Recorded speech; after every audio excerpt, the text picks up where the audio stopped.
Hello, my name is HQ of HQ Reacts. Welcome to my channel. Please do me a favor.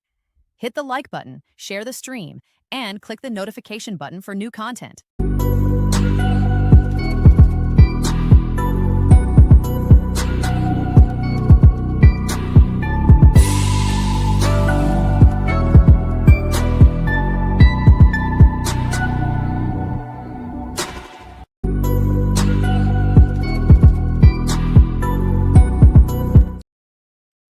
Hello, hello, hello, my fans and friends. What a day, what a day, what a day we have gotten to, right? We had one White House official. It's amazing that we have one White House official that is getting caught up in this ICE. One White House close to the president. Are they gonna save her sister-in-law, ex-sister-in-law? Seems no one is immune from those immigration raids, not even the family of the White House press secretary. A woman with a family connection to Press Secretary Karoline Leavitt is now being held by ICE. Her attorney confirms she is a native of Brazil. She is the mother of Leavitt's nephew. Scripps News investigative correspondent Patrick Terpstra is live in our DC newsroom. And Patrick, does she face deportation? She absolutely does, Del. She is locked up right now in Louisiana awaiting deportation hearings. Her name is Bruna Caroline Ferreira, and she is the mother of an 11-year-old boy who is also the nephew of White House Press Secretary Karoline Leavitt. So she is related to Karoline Leavitt. Well, no. Her child is related to Karoline Leavitt.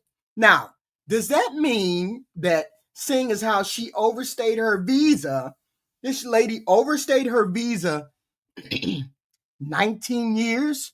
Does that mean that her and the child are not supposed to be here? Do they get rid of her and the child? I mean, because they have no problem getting rid of brown people, but Karoline Leavitt, her and her brother, I'm assuming, are blonde-haired, blue-eyed, right? So the kid, does that mean the kid has to go with the mother? So Karoline Leavitt hasn't spoken to this woman. The press secretary hasn't spoken to this woman in 7 to 8 years. Does that mean that this president is going to step in and see that her nephew doesn't get thrown out of the country? Is she going to get special treatment? Is that what's going on? Let's see. Because I think the lady, she may have been arrested, I don't know, maybe a week or two ago. My understanding is she's been arrested and moved down to Louisiana to some detention facility down there. Well, hell, that's one of the poorest states in the country. So why would anybody give a damn about freaking Louisiana? But there are facilities that are down there, and this young lady is down there. Is the child with the lady? I mean, this is Karoline Leavitt's nephew. So my understanding is, I heard the news report say she hasn't spoken to the woman in 7 years. So does that mean she hasn't seen her nephew in 7 years? She hasn't had any contact with her nephew? What the hell is going on with this story? I mean, how do you be the aunt of a child and it's your first cousin, your first nephew, and you don't have any contact with the mother of the child? Did they fall out, the daddy and the mama, your brother and her? What's going on with this story? She shares custody of that 11-year-old with Leavitt's brother, Michael. The two of them are still in close. So would they allow her to get deported back to Brazil, and then that would mean that the brother gets full custody of the child? I wonder how they're going to do that. Are they going to get special treatment? Contact but do not live together. All of this began with that traffic stop earlier this month in November in the suburbs of Boston, where she was ultimately detained by ICE and sent down to Louisiana. According to the White House and the Department of Homeland Security, she is a, quote, criminal illegal alien, something that the attorney disputes. The attorney representing Ferreira saying, I wonder why they're allowing to disparage Caroline Levitt. Is she going to do anything to save this young lady? I mean, really, this is a fuck around and find out, ain't it? That she came to the United States as a child in the mid-90s and overstayed a 1999 visa at the time. Again, she was a child, just about 5 years old when this happened in 1999. And according to Homeland Security, there is a charge she faced at some point for battery, but that is something that the attorney tells us simply is not true. The attorney saying that she does not have any criminal record. So she continues to fight this. So I wonder how they came about thinking she had a criminal record. Why would you think she has a criminal record? Is somebody trying to smear her? Are they trying to say that she's a criminal when she's really not? She's just a woman who overstayed her welcome. But then again, all of the people who want deportation says these are criminals. These are the hardened criminals that commit violence and commit all kinds of crimes. Then she should be taken right back to Brazil. So should the child. If she has partial custody with the dad, so should the whole family should be torn apart. At least that's what the administration says to the other brown people. She's a brown person, right? So she should get the same treatment, right? All the while, the attorney is saying they do not believe that there is any sort of connection here with Caroline Levitt. They do not believe that Ferreira was targeted. Take a listen. Our concern right now. You all make sure you're hitting the like, share, and subscribe button. We have content like this every day. Please and thank you. We're talking about the press secretary, our press secretary, Trump's press secretary, Caroline Levitt. Her brother's girlfriend, her brother's ex-girlfriend has a baby by her brother. Now, the brother or the baby or the lady, she's being detained in ICE, and she has Caroline Levitt's nephew. So is Caroline Levitt going to allow them to take her nephew, deport her nephew? She's in deportation status. Our press secretary's relative is being held in a detention facility who used to date her brother. They had a baby. So I'm saying, are they going to let the process play itself out? She's a brown person. She's from Colombia. She don't have any paperwork. She overstayed her visa. She ain't never became no citizen. She was born and raised here since the age of 5 and 6. So she ain't never known no other country. Okay. So she had this lady's brother's baby. And she's the house president. This chick be in front of camera all the time. So are they going to save her? Save the girl? Okay. See, this is when it hit home. This is when the reality hits. Do you think if they deport her, that she's taking the kid with her? Is she in detention facility with the kid? Is Caroline Levitt's nephew in the detention facility with this woman? Are they going to allow her to get kicked out of the country with Caroline Levitt's nephew? What the hell is going on? Caroline Levitt has not talked to her in 7 years. How do you have somebody that's the mother of your nephew? How have you not talked to the mother of your nephew in 7 years? That's what I say. If it's good for the goose, it's good for the gander. Caroline Levitt's nephew can get kicked the fuck out just like everybody else. Her nephew is the one who is being, her nephew's mother has been detained by ICE. So let them fuck around and find out like everybody else. That's the way I look at it. Let's finish. Was getting a single mother out of an ICE hellhole in Louisiana. We have no idea why she was detained. She wasn't given any explanation at all. And, her relationship with the press secretary for the White House appears to be happenstance. And that attorney saying that she was arrested. Nah. He ain't old enough to live here by himself. He ain't old enough to live by himself. So he need to go to Colombia with his mama. His mama's from Colombia. She snuck in. I mean, she got here when she was a kid. Her parents brought her here when she was 6. She ain't no citizen. She been fucking around all these years, not trying to get her citizenship papers. She been fucking around, just living here. So, and she had a baby by old boy. Yes, she got partial custody of that boy. Caroline Levitt's brother got other half custody. So what? Send her. So what? His dad is here. So what? She got partial custody. You think that she gonna allow? You think they gonna that girl gonna let them take her baby from her, and that child been raised with her? You think that she ain't gonna be taking that baby back to Colombia? Okay then. So kick her and her kid, Caroline Levitt's nephew, kick them the fuck out, just like everybody else's. On her way to actually go to school to pick up her son, that 11-year-old boy, who again is the nephew of Caroline Levitt. We reached out to the White House in hopes of getting comment from Levitt. We got a statement back from someone who asked to be referred to as a source close to the situation, who said that Levitt and Ferreira, the detained woman, have not spoken in years, Del. Apparently they haven't spoken in years. And I ask you, how many people don't even have no conversation with the baby mama if y'all parted on comfortable ways? See, that's fucked up. Well, maybe Caroline don't get shit. Well, maybe we just making a big old fuss. Maybe she don't give a shit whether her nephew go get kicked out into a foreign country. Maybe she don't give a shit. Okay? Maybe they don't give a shit. Scripps News investigation. Everybody fucked around and found out. This is how it goes, specifically with family. Everybody got somebody that they related to. Most people got somebody that they're related to, except maybe a lot of black folk. But most people got somebody they know, related to, can get kicked out because they... Investigative correspondent Patrick Terpstra live for us in our DC newsroom. Patrick, as always, thank you. Okay. So that's what's happening with Caroline Levitt.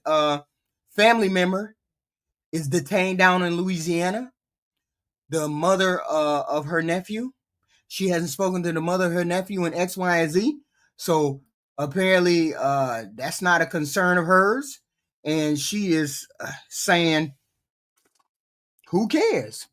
Because that's a very cold and callous statement that she made. The White House issued a statement saying Caroline has not had contact with her in 6 years.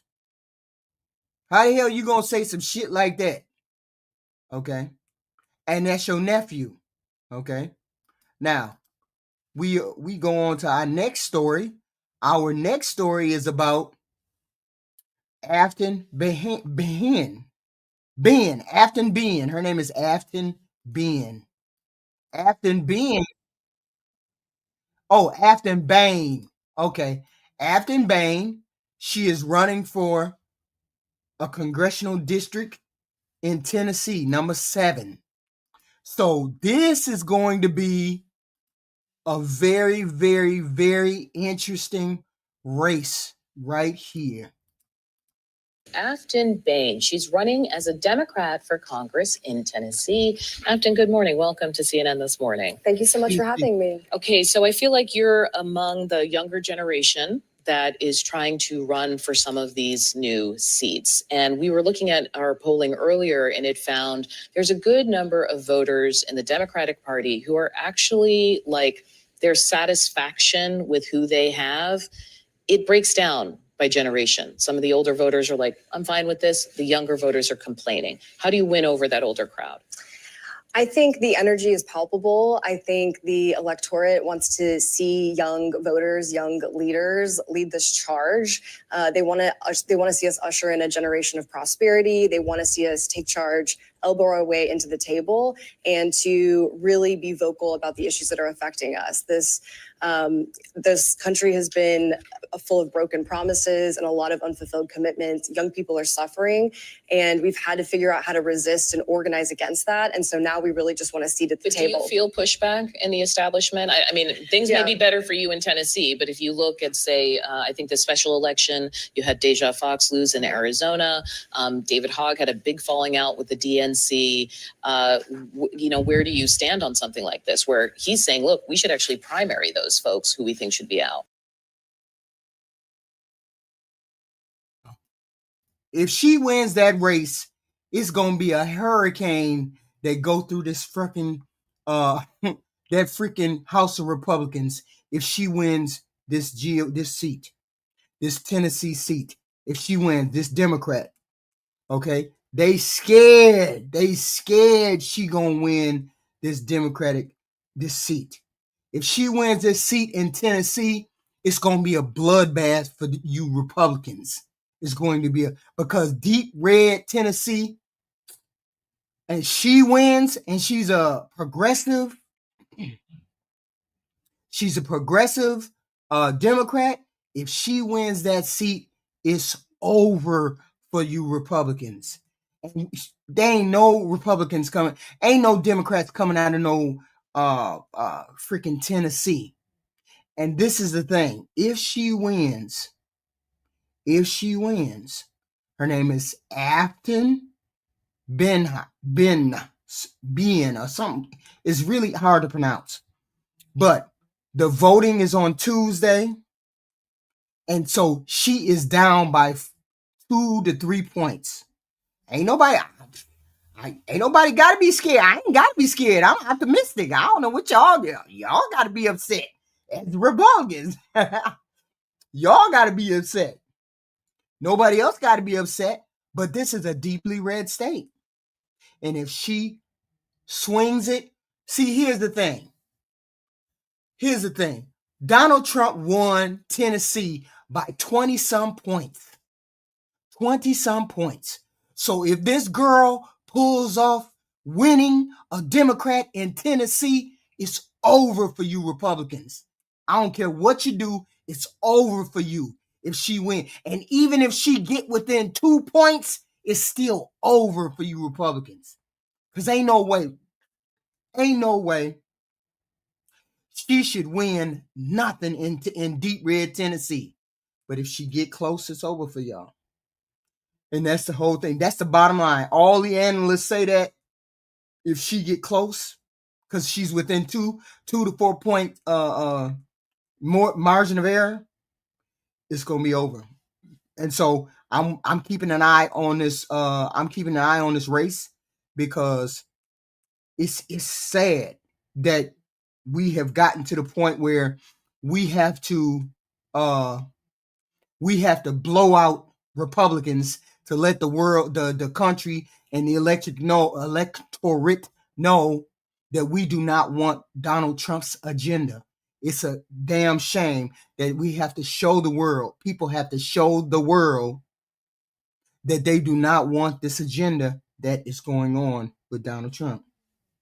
But it is what it is. And you know how I know y'all know how we in trouble? Okay? You know how I know y'all in trouble? It's because J.D. Vance is on his way down to Tennessee to do some campaigning for this girl. They are on their way down to do campaigning for this girl. So as long as they on their way down there to do campaigning for that girl, that means they in trouble. Okay. Hold on. And that's all you need to know. The poor child, if she wins, it's over. I mean, this video. I highly recommend you go check out that full video from Breeze. She's talking about Afton Bean, who is running for the 7th Congressional District in Tennessee.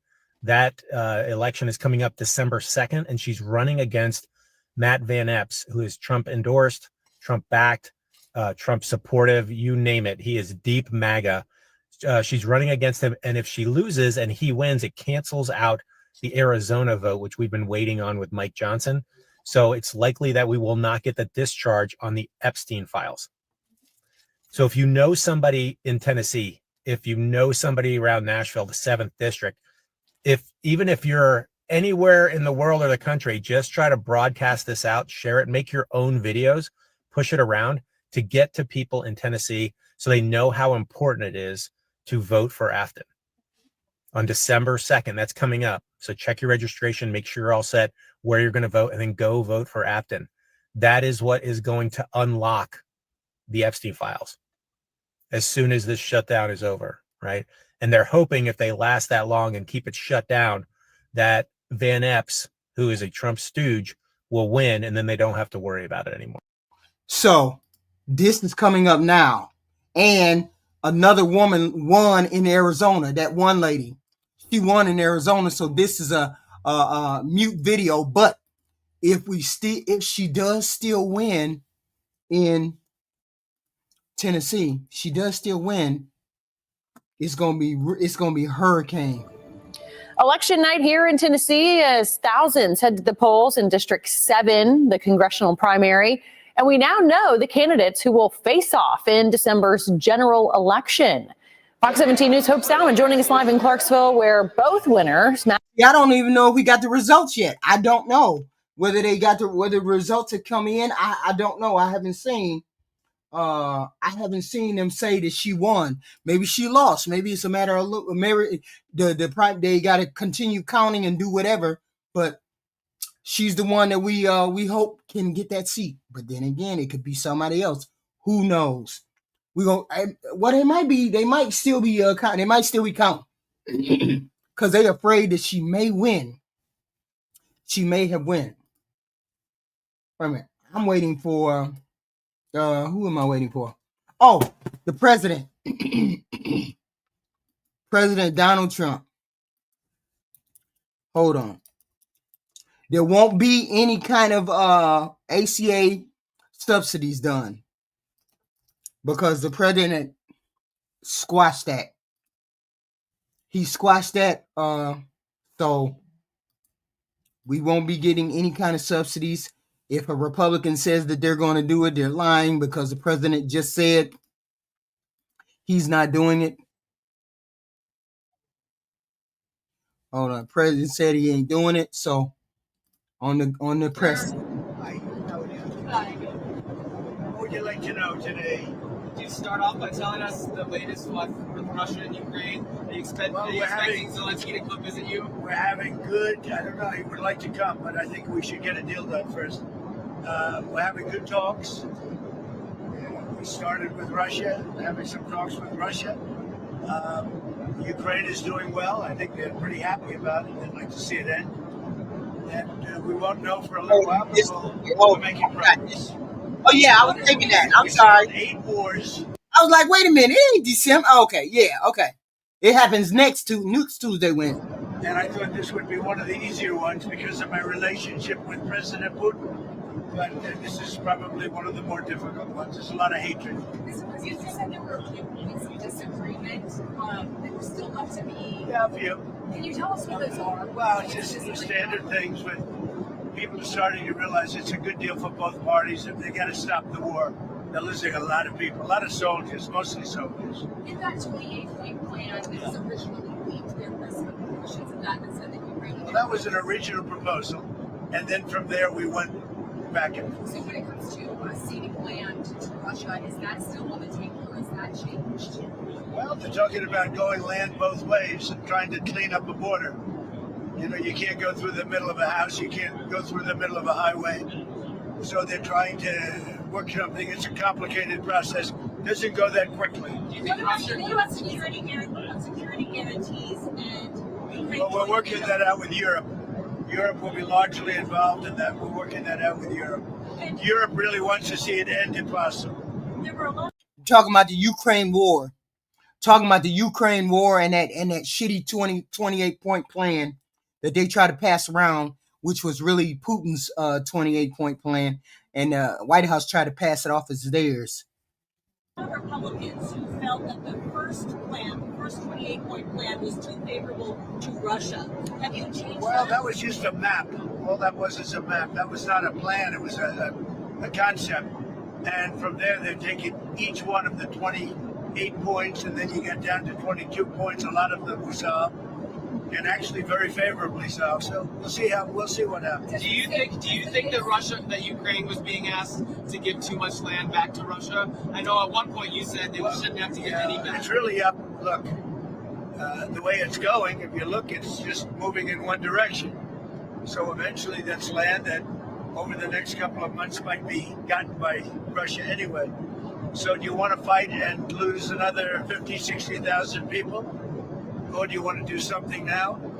In some cases, the land is going in the other direction. So he's trying to say, what he's trying to say is Russia is advancing in Ukraine. Now, do you want to lose more people, or do you want to give up the land? Give up the land, and then you ain't got to lose no more people. But see, that ain't no right. That's not right to even say. We shouldn't even have any kind of discussion when it comes to Ukraine war. It shouldn't even be our business. That's the way I look at it. Hey, to the victor go the spoils. If you can't hold them off, and we giving you weaponry, and we giving you money, and we giving you all these things in order to hold them off, and you still can't hold them off, that's not our fault. What you really want us to do is to get involved with the war. You want us to stop Putin. See, we could go over there and we could stop Putin, and we could stop him dead in his tracks, and we could knock him back. Do we want to do that? Because I know that the European people, the people that are backing him, I know they don't want nobody to get involved. I say I hate for the people to be overrun, but this is the way lands have been gotten, lands have been acquired, riches have been acquired. People get overran, countries get overran, dictators get ran out of their job, they ran out of their country, X, Y, and Z. This is not our fight. And I get it. It's not our fight. It's a lost cause unless we want to get involved. Do we want to get involved to save this country? Do we want to do that? Nobody has any kind of stomach for another war. That's the thing. Nobody has a stomach for a war. So do we want to get involved, or we don't want to get involved? That's what we need to do. We either need to decide that we're going to get involved, or we're going to get the hell on. And I understand. Somebody might say, you just want them to get broke off. You just don't want them to. No, it's not that. I just don't see the point in fighting a useless war if you can't hold him off. But they have been holding him off. But do we want to be bothered? That's the question. Do we? They're negotiating. They're trying to get it done. You want to have a border? You can't have a border that goes through a highway, or a border that goes through the middle of a town. Right. So that doesn't work.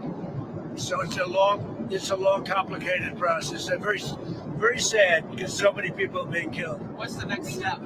They're going to keep talking. Yeah. See, it's almost It's almost like I don't know how they do all this. It's such a waste of money.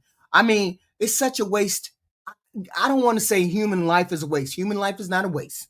What I am saying is, in order for that little country, in order to win the war, would need somebody bigger to step in and help them. Are they hoping that we step in? Do we really want to go to war with Putin on two fronts? We are in direct opposition of Putin through the Ukraine war and through this Venezuela squabble. Sooner or later, we're going to have to interface with Russia. Sooner or later, we're going to have to fool with them. But I'd rather, if we got to fool with them, we fool with them because of shit we did. Not no bullshit some little ass country did. Not because we waged a war against Venezuela. Well, see, I don't know. Russia has more weapons, Blands. Russia has more weapons than we do. Okay? And they have nuclear weapons. Putin has went down to Venezuela, and he has given Venezuela support because they do not want us to invade Venezuela. So Russia is down in Venezuela, okay? And then Russia's in Ukraine. Now, those are two wars against two countries that we could get pulled into somehow, some way. Don't nobody want a war with Putin. We really don't want to fool with Putin. We've kept people off our shores since 2001, since September 11th. We've kept people off our shores since then. That don't mean it can't happen. Look, sooner or later the devil gonna come knocking at our door. I damn sure don't want it to be in my lifetime. So we need to leave those people alone. Let them people conquer what they gonna conquer. They're talking to Russia now. Steve Witkoff is going over, maybe with Jared. I'm not sure about Jared going, but he's involved in the process. Smart guy, and they're going to be meeting with President Putin, I believe, next week in Moscow. I don't know. That little country is like a little engine that could. That country is fighting them off. For real, for real. That country is, they got some, they fighting. That little country is fighting. And we've given them money, and we've given them weaponry, and we've given them all of those kind of things. And they got the best weaponry and everything else. So of course they're keeping Russian people up off of them, even though the Russian people keep coming. Okay. No, we have more. They have more weapons. Russia has more weapons. I think so, yes. What kinds of concessions are the Russians going to have to make? Well, they're making concessions. Their big concession is they stop fighting and they don't take any more land. Again, it's a war that would have never happened if I was president. This was not anything that was going to happen. This happened because of stupidity. It's too bad. Mr. President, if Witkoff is going to Russia next week, does that mean that Thanksgiving deadline doesn't stand anymore for Ukraine to agree to this? We're going to see what happens. They set up a date, and the date is going to be sometime in the very near future. Does there have no deadline? No, I don't have a deadline. You know what the deadline for me is? When it's over. And I think everybody's tired of fighting at this moment. They're losing too many people. Have you heard this audio that Bloomberg has of? At this point, he's considered a war president. At this point, he is. Black America, they have more warhead. They have more nuclear warheads than we do. I'm sorry, maybe not military stuff, but they have more nuclear warheads than we do. Russia has more nuclear warheads than we do. So they have about 400 or 500 more than we do. So they do have more firepower like that. Maybe not more as sophisticated as we do, but they have more. So, and he's saying he's tired too. He's tired of dealing with these people back and forth as Ukraine, knowing full well Ukraine is too small to keep these people off. Ukraine don't want to cede no land whatsoever. Witkoff coaching the Russians on how to appeal to. Yeah, but if he wanted peace, how did we go? See, here's my thing. This president took his monkey ass over there and then bombed Iran. Bombed Iran. I'm sorry, it's pronounced Iran. He went over there and he bombed Iran for Israel. Not for us, for Israel. Israel is not us. So I didn't appreciate him going over there and bombing Iran for some other country when we didn't need. There was nothing, wasn't no kind of squabble, wasn't no kind of nothing. We just went over there bombing somebody because you said he had military weapons, because somebody else said he had military weapons. You decided we were going to take your ass over there and then bomb him. I didn't appreciate the president doing that. So now he's a war president. Okay, now he's a war president. It is what it is. He said he wasn't going to do that. And then he promptly, the minute he became president, went over there and bombed Iran. Okay. So now we got to deal with Ukraine, who's getting overrun by Russia slowly, like dying by 1,000 cuts. And then we got to deal with the Gaza, which was Gaza Strip, Gaza and Israel, which really wasn't no ceasefire. People lied about that. They lied about that. They knew it wasn't no ceasefire. Israel wasn't never gonna do no ceasefire for no for no Gaza. They systematically wiping them out, like going block from block, taking heads off. That's all they doing. Okay. And then we have this other war with Venezuela, with President posturing outside in the Caribbean. We don't know.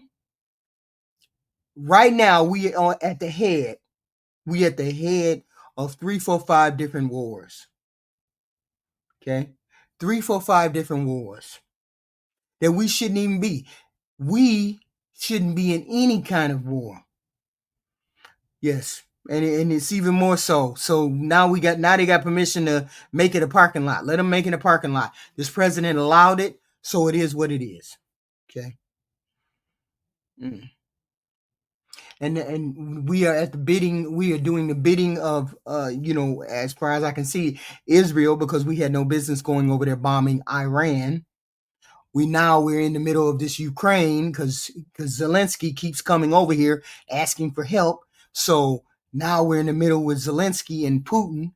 And now Putin has inserted himself in the middle of us and Venezuela because Putin doesn't want us to take the oil in Venezuela.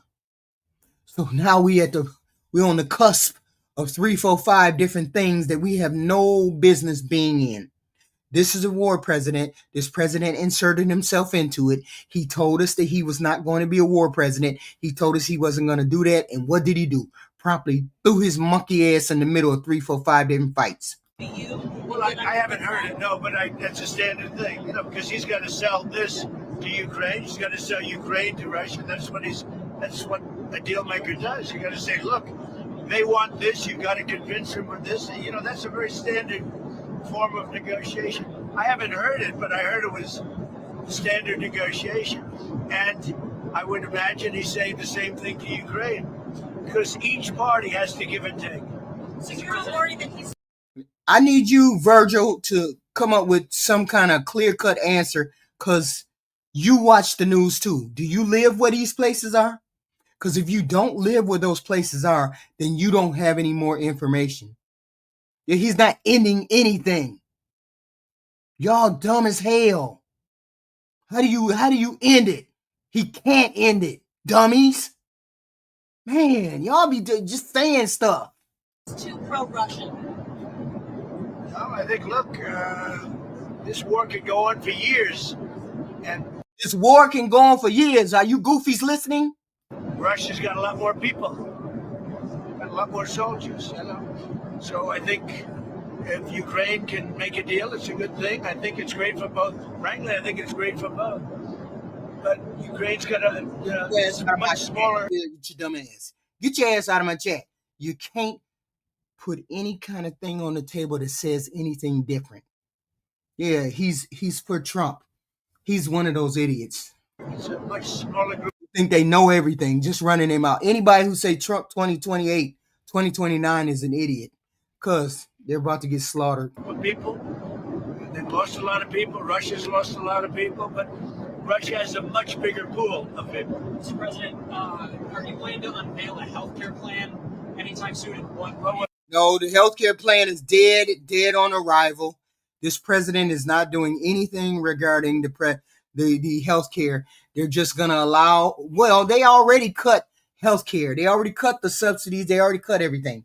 So they wanted people to lose their insurance anyway. The Republicans wanted to lose those things anyway. Wanted you to lose that medical insurance anyway. So the Republicans don't care one way or the other. So it is what it is. So they are and we just heard news reports say that Trump, that's why the Republicans said that they were gonna retire. Retire early, or they were just gonna leave if the president introduced those ACAs back into the conversation. They were gonna abandon his ass. So he has abandoned the ACA subsidies, and he doesn't have a plan for them. So we're looking at different alternatives. I like my plan the best. Don't give any money to the insurance companies. Give it to the people directly. Let them go out and buy their own healthcare plan. And we're looking at that if that can work. I don't know why Jared is talking. I don't know why he's talking. You don't make sense. You come in the chat and you crash out. 2 minutes and he crashes out. No coherent conversation, just crashing out. Here to run. Do you wonder when people get on panels and you want to have a productive conversation with somebody and you say, "Hey, HQ, why don't you like Donald Trump?" Why is it that people who are in the Trump camp ask people, why don't they like Trump? You got to know why we don't like Trump. You've got to know that. And then there's no cohesive defense of this president. It's just a matter of running the mouth. We're looking at that. That's sort of take it off. That's what I like. Sure did. I'm that 21-year-old chick that has a baby on her hip. Sure, I do. Don't give the money to the insurance companies. They go out and buy their own plan. You give the money to the people. I like it the best. Seven Gator, I have no idea who these people are talking about. Babies. I don't even know. Welfare. I don't even get it. How are you talking about welfare when half the population or 42% of people are on welfare? You see that people are trying to shame the people who get welfare? You're trying to shame human beings. That's wild.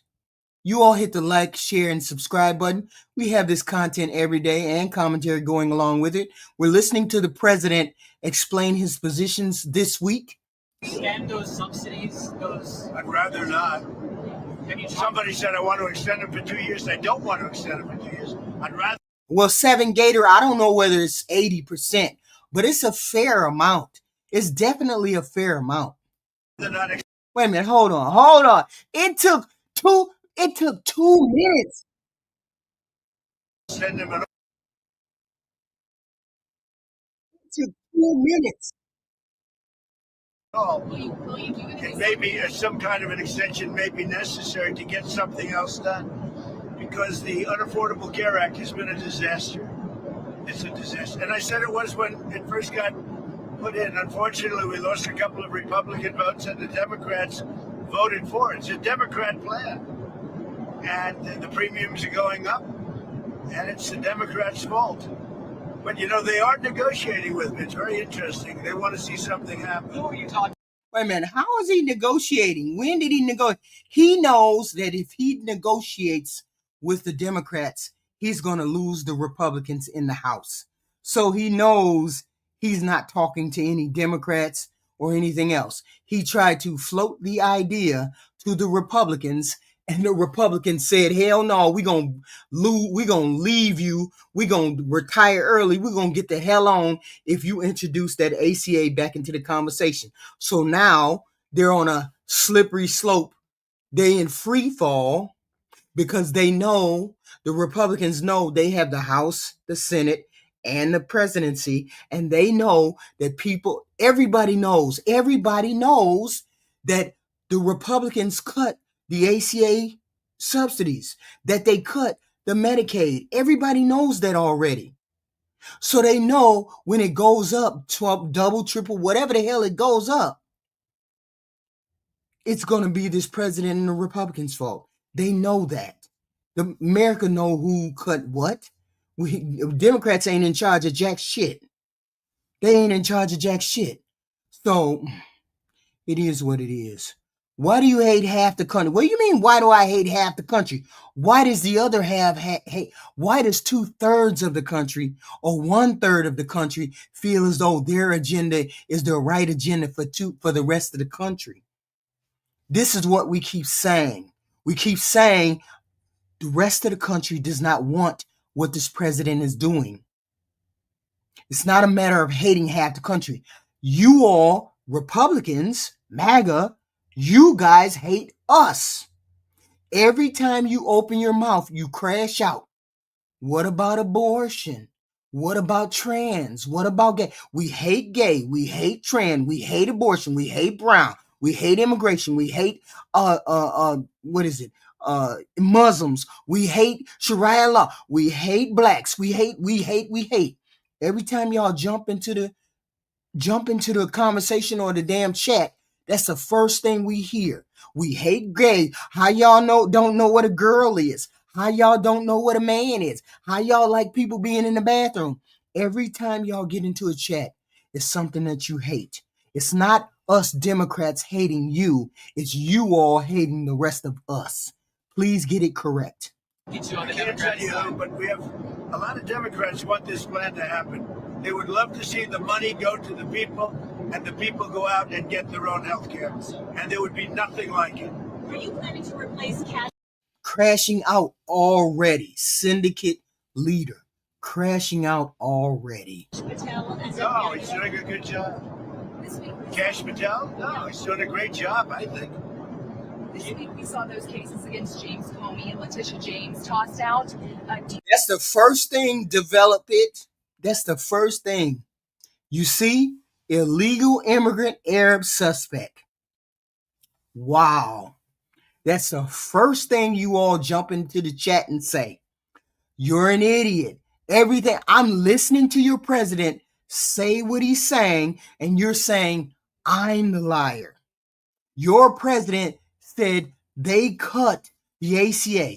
Republicans cut the ACA. They cut Medicare subsidies for those millions of people. The Democrats didn't cut that. The Republicans cut it. You can't dispute it, and you cannot call it a lie. They cut it. So if they cut it, that means people are going to lose their subsidies and their ACA and their insurance because the Republicans didn't want to give it to them. So how is that my fault? How am I the one that's lying? We've already disputed, and they've already debunked the illegal immigrants getting Medicaid. Why do we have to keep going over that same thing, syndicate leader? Why do we have to keep going over that same thing? Wow. Wow. They're in the chat talking about illegal immigrants getting Medicaid. Wow. Do you still have faith in Lindsay Halligan? Oh, she's great. I think she's great. They got out on a technicality, and you'll see what happens from here on. But if you look at the... See, here's the thing, syndicate leader. You say illegal immigrants don't need to get medical insurance. And someone said, because it's not their money. So seeing as how they pay into the system more than what they get out, how is it that they're getting stuff for free? This is what I'd like to know. They pay more into the system than they get out. They can't get Social Security. They can't get Medicaid. They can't get food stamp. Yes, they do, syndicate. See, I'm not finna argue with you if you don't do facts. If you don't do research, I can't talk to you. I cannot talk to you if you have not done any research. No, I just have a headache. That's all. Actual charges. I think anybody that looks at it very fairly would say, boy, are they guilty. So let's see what happens over the next week. You know, the court didn't say you couldn't bring the case, re-bring the case. Sure I am, Rick Copenhagen. Sure I am. That's amazing that you come in the chat and you crash out in your first couple words. That's wild to me. Proves you're stupid and don't know what you're talking about. Damn. I can't with some of y'all. I can't. I cannot with this dumb level conversation. I can't. Repeal the case.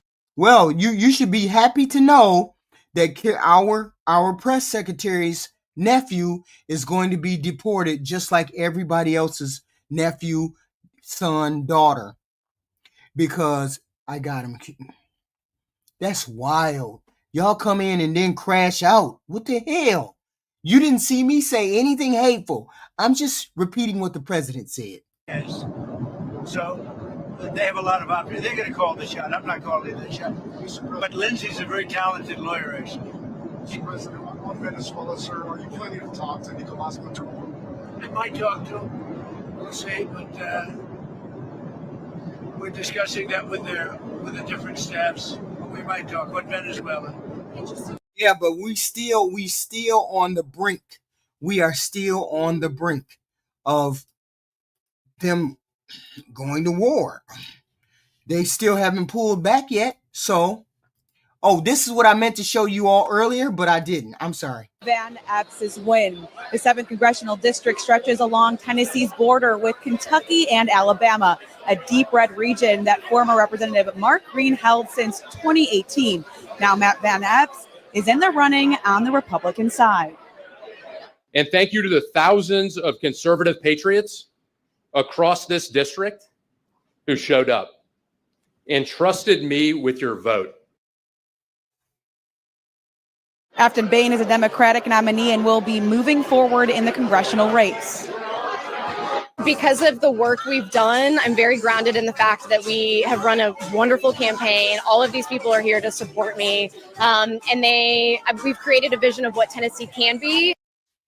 Yes.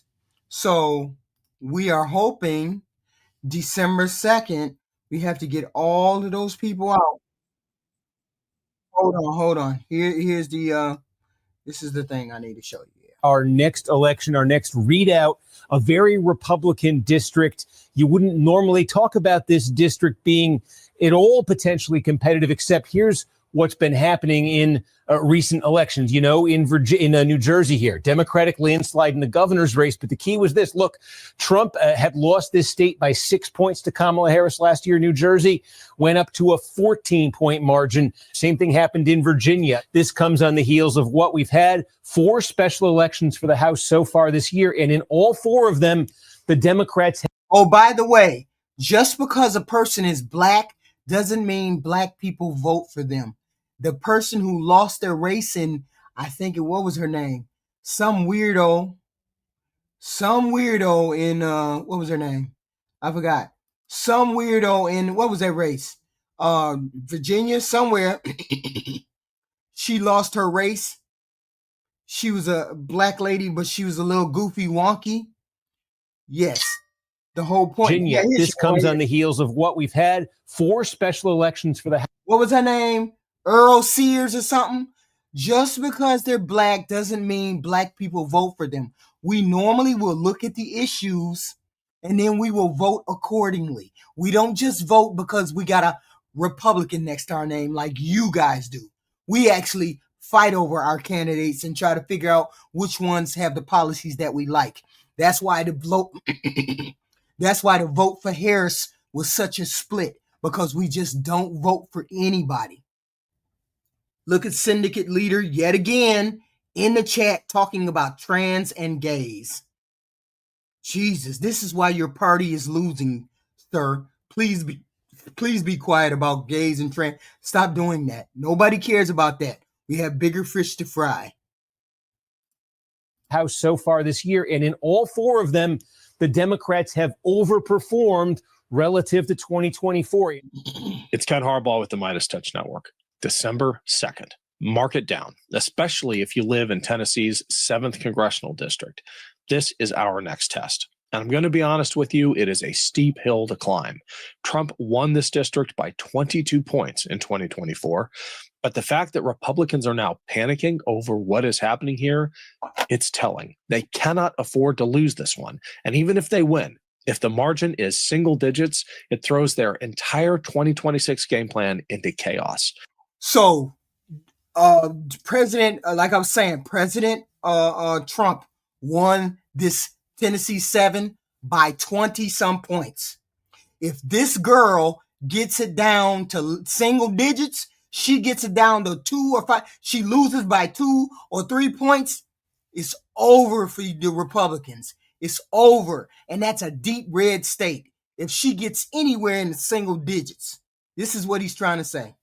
All those redistricting games, they're out the window if it's even close in a district like the Tennessee 7th. But, and there are a lot of caveats here, with the candidate that Dems have running, we actually have a shot.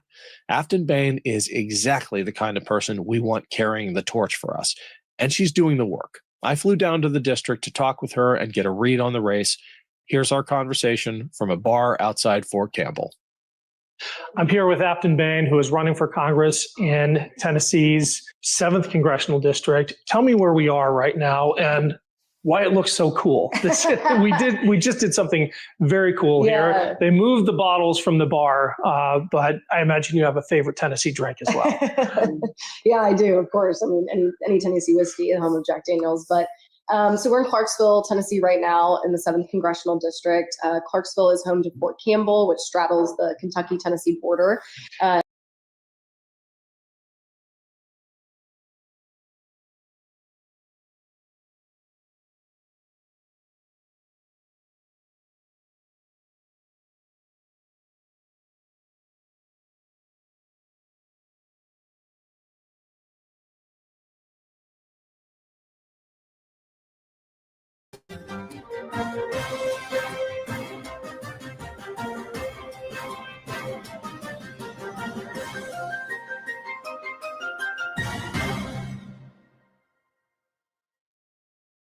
soldiers have been shot in Washington, D.C.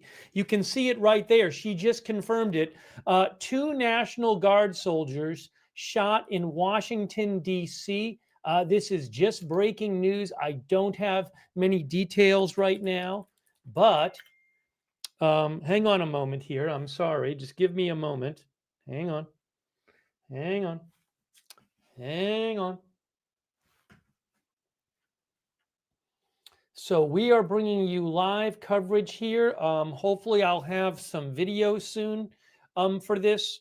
But again, 2 National Guard soldiers confirmed shot in Washington, D.C.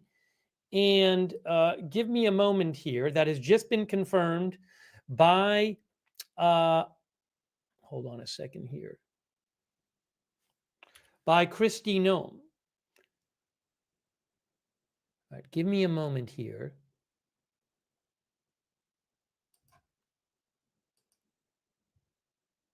One suspect is in custody. The DC police says a suspect is in custody. One suspect is in custody. Now, I don't know, was this an intentional shooting of these soldiers or not? I don't know. Give me a moment here, just getting everything organized here. Hold on a moment. I think I have a live for you. Just give me a moment here. Hang on one second. Okay, I don't have a live yet that I can show. Soon I will have live footage that I can show you. But again, 2 National Guard soldiers shot. 1 suspect is in custody. I don't know. CNN is reporting that several people were shot, including at least 1 National Guardsman. But Kristi Noem now confirms that this was a couple blocks. It's 2 or 3 blocks away from the White House. I'll show you on a map where this is. Just give me a quick moment here, guys. And I just need to get things on my screen here so I can see them. But we are bringing you live breaking news coverage. I don't know their conditions at the moment. Let me, I'll get some reporting for you. Again, sorry, just getting all set up here so I can. No, somebody rang my doorbell. Somebody rang my doorbell. I had to run and give somebody a pie for Thanksgiving. That's why I was busy. See different reports at the same time. So somebody, National Guard soldiers shot in Washington. Wow. One is gone and the other one crew. Wow. So just hang on one moment here. Thanks for your patience. Let me just get set up a little bit more. Wait a minute. Wait. Okay. When did this start? Let me see. Hang on. Wait a minute, hold on. Let's see. So real quick, here is Google Maps. Okay. And there is the White House right there in the middle. See, that's the White House. And then about 3 blocks away, right up here, it says it on Google Maps. It's the southeast corner of that intersection, near a bus stop, near the. Wait a minute. Did they say these were Democrats? Wait a minute. Did they say anything about what, who, and what? What do you mean, Democrats? You Republicans always talking about y'all got guns and whatnot, and we don't have no guns, and we limp-wristed liberals and X, Y, and Z. Why y'all always think it's us shooting people when the overwhelming majority of people that have shot folks this year are right-wing white males? What the hell?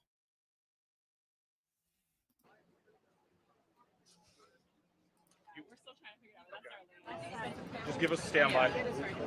Hang on. I don't hear nobody saying nothing about no Democrats. What are you talking about? I'm going to have possibly another live shot too, so I'm going to keep an eye on that.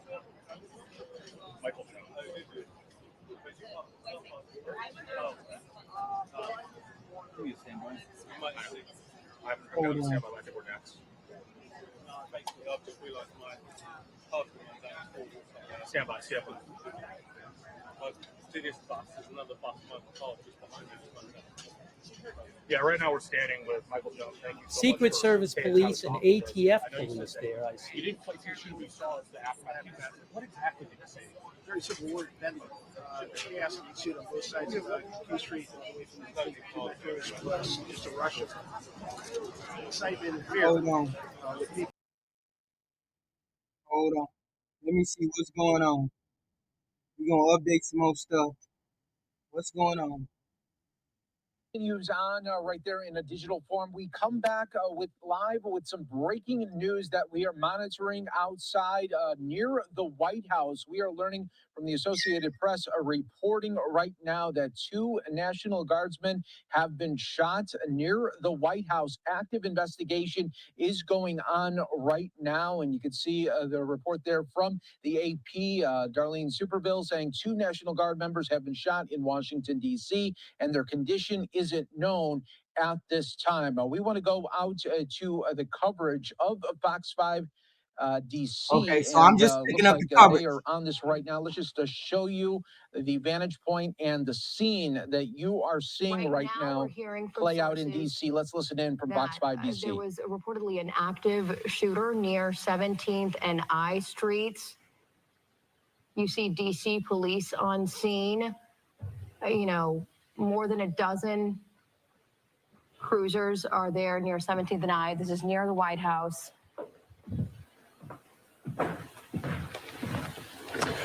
Yeah, so Homa, the National Guard, as we know, they have been stationed across the city with mainly a support role for that federal surge that President Trump put into effect over the summer. But we have also seen a scaling back. We have also seen legal challenges to it. We know that some were supposed to be sent home. There was a recent ruling that the Guard was here illegally, but there was a 3-week wait for the Trump administration to be able to challenge that. So still a lot of people stationed here from not just here in DC as well, but also Guard members from Ohio, Louisiana, Tennessee, West Virginia as well. And if you've been in DC, in and around the district, anytime in the last few months, you have seen them. They are at metro stops. They are at the National Mall. They have been walking all around city streets. Chris, like you said, National Guard shot in the been head. starting to dwindle their numbers down. We also remember there was One was shot in the head. Hold up. 9 times out of 10, that sounds like a marksman, somebody that debate over whether or not they would be armed. Y'all the one trained with them guns. Stop it. When they were on the street, whether they would be carrying weapons with them. So that is probably one of the major questions here too, is whether or not, if this was a random attack, if they were armed and able to even defend themselves. And, right now, MPD saying that they're on scene. It's an active shooting, 17th and I Street. They're asking people avoid the area. They're shutting down streets. It appears that the White House area around the White House may be locked down. You said they walked up and did it? They just walked up and did it? Wow. Yeah, Missy, you are in and around the White House so often. When something like this happens, we know they're the most well-trained people in the world. Y'all always say it's the Democrats X, Y, and Z, but it don't be the Democrats. It be y'all's wild side. I'm not picking a side one way or the other. You don't know who shot these people. You need to stand back and find out who shot these people. World around that building. Right. So we know that Secret Service immediately responded to it. And I'm sure that... What do you mean, who else would it be? It would be your white, goofy, white national Christian, goofy Mormon people. Stop it. Them ain't Democrats. East Exec and West Exec and the road that divides the White House and the Treasury building. Remember, there are employees probably at the Department of Treasury right now that are under lockdown as well. It's good to know for the viewers that the president and the first lady both left yesterday to Florida for Thanksgiving. So we know that the president isn't in the White House at this time. I'm sure that there are still senior advisors and maybe even some folks over at Treasury that are still in on Wednesday. If I was at the White House, I would still be working at this Wednesday, and will probably be not allowed to exit until it's given the all clear, which from the looks of it is going to take a long time to figure this out. And right now there are a lot of road closures in and around the area. They're shutting down pedestrian. That's wild as hell. That's wild as hell, syndicate leader. You're racist saying it was a white person. I said it was a Christian nationalist Mormon folk. Is those white people? You said those were white people. I didn't say anything about white people. What I said was I was following the logical track that track of the men that have been out here shooting and putting people, taking people, I hate to say the word, no, giving people dirt naps.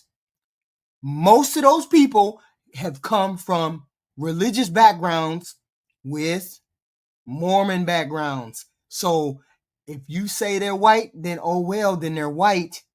So that's basically who's been taking folks out for the past couple of months. Stop it.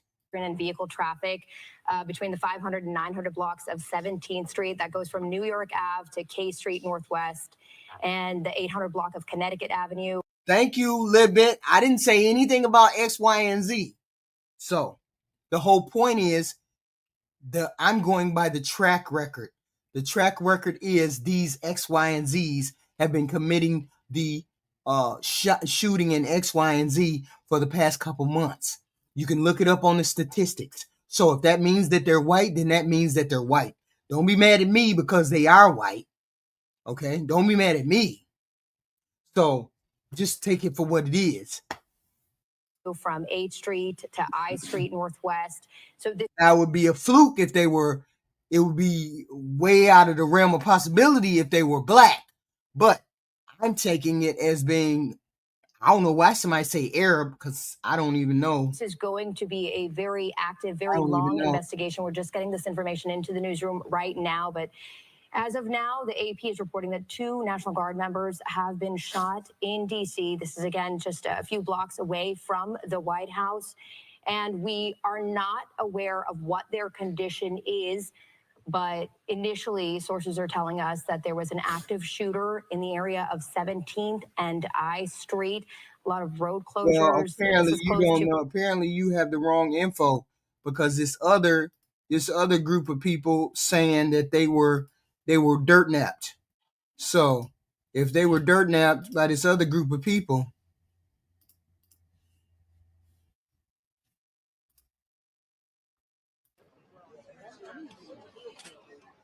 CNN says the motive is still unclear at the early stage of the investigation, according to a source familiar with the investigation. But again, CNN reporting that nobody else was shot. The 2 National Guardsmen who were killed, and the hold on, I have a different video I can show you too. The 2 National Guardsmen who were killed and the suspect. I don't care. The possibility and probability. The possibility that they're white is high. The probability that they're white is equally high. So if I said white, then that's what I meant. Stop getting offended. Don't get offended. Y'all lose your mind when somebody tell the truth. Every time you run across a statistic and say the propensity of you getting harmed by a black person is high. So I'm saying the probability of you getting shot by a white Mormon Christian nationalist is high. Oh, well. Get over it. Having conniptions in the goddamn chat for the truth. Hang on. All right, then. Then this is the truth, Mr. Pepper. Then this is the truth. The possibility, probability, and possibility of getting broke off by somebody that's Christian nationalist, Mormon, religious, X, Y, and Z is very high. So now, because I'm statistically saying a truth, you're upset. But you don't mind throwing it in my face that black people are violent. So, oh well, you white Christian nationalist dudes, white people like to shoot people like this. So, oh well, A moment here. There's another shot right here. No, I have two wild. shots for you. I ain't upset at all. I'm straight. Oh, wait a second. Hang on a moment. Is this the wrong one? I just want to see what do they have any information about the shooter? Is he Arab like somebody said, or is he white like somebody said, or is he black? Well, who is he? What is it? What is he affiliated at? I'm an active shooter. Does that mean he shot somebody and ran off? I don't know. This ought to be interesting to find out. Which one is this?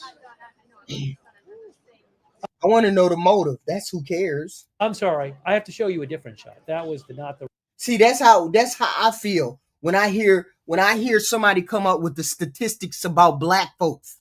When I hear people like Charlie Kirk, oh, you're 13% of the population, but y'all commit 50% of the crime. Yeah, that's exactly what I say. Dumb racist. Yes, please do. Give me a thumbs down. And while you're at it, get out of my chat. Hit the door, dude. Hit the door. The right shot. I thought it was the right shot. Well, when you tell the truth, when you hear some truth, they don't like it. I told the truth. I didn't lie. The probability and possibility. Let's see if I'm right. Let's see if I'm right. I am looking. That's where you're wrong, Jib. Why don't you look at the statistics again? We're 13% of the population, and we get arrested for 50% of the crimes, not convicted. Please look at that. Arrested is different from convictions. Please learn the difference. At a video right now that I got to look at this again. What is that right there? Look at what again? I'm looking at a different video, a replay of a video of somebody being loaded into an ambulance. Okay, thank you.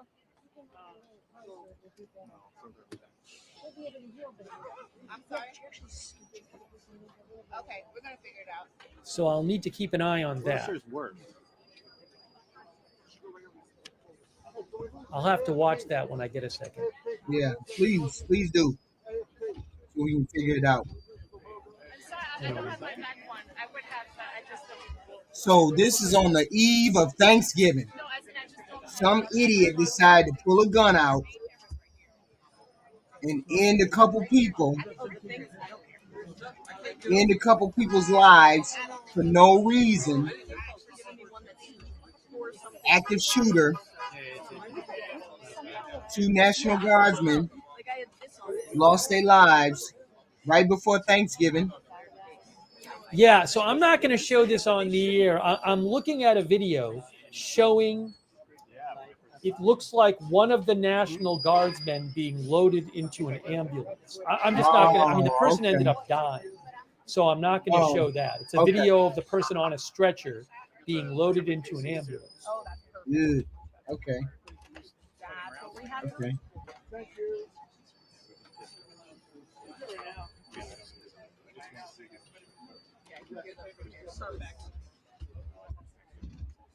Oh, wait, breaking. Hold on a second. Whoa, what?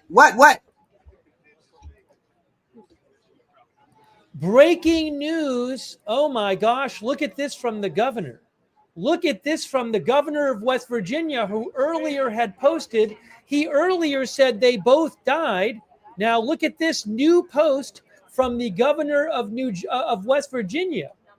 We are now receiving conflicting reports about the condition of our 2 Guard members and will provide additional updates once we receive more complete information. Oops, sorry. There's a typo on the screen. My bad. Sorry about that. So I'm going with critically injured right now, and we may have to update that, but oh, hold on a moment here. Give me a moment. Give me a moment. Give me a moment. Getting ready. There's supposed to be a press conference soon. Uh-oh. One in critical condition. Let's see what's going on. So let me just get ready to show you that.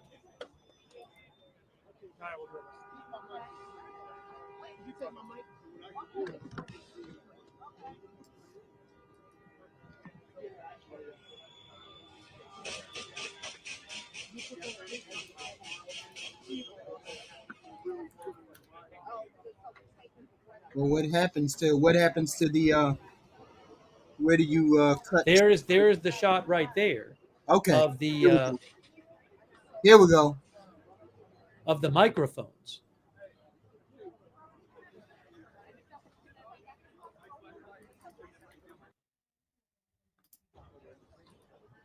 But you need to calm down, Heath Woods. You're the one who came in here and started calling people racist. Don't come into my chat and lie on me. I never said anything about being racist. I never said any of that. I said the assumption that you can make.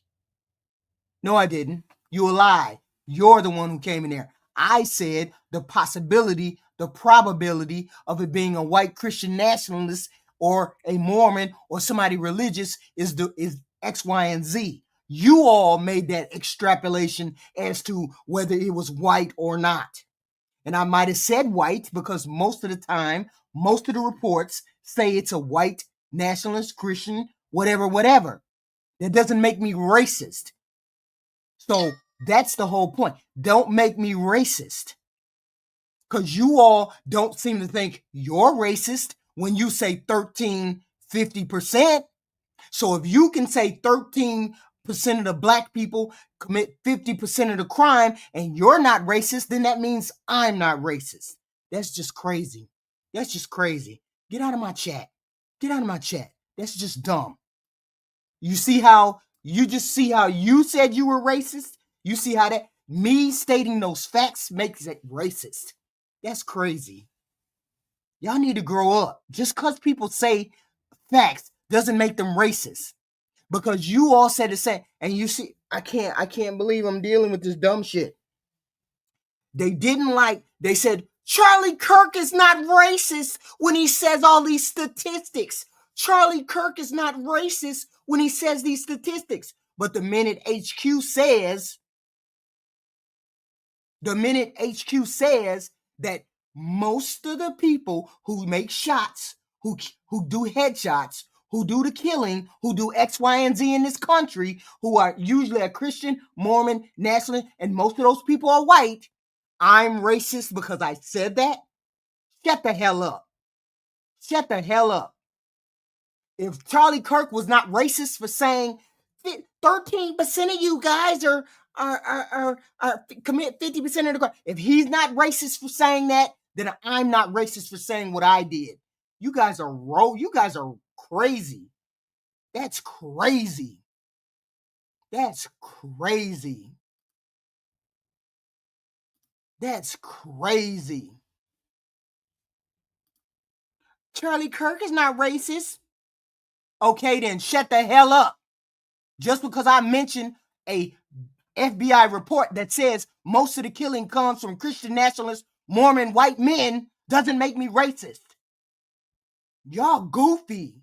Oh, just really wild that the governor about a half hour ago posted that both the soldiers were dead, and now he's saying it's not clear.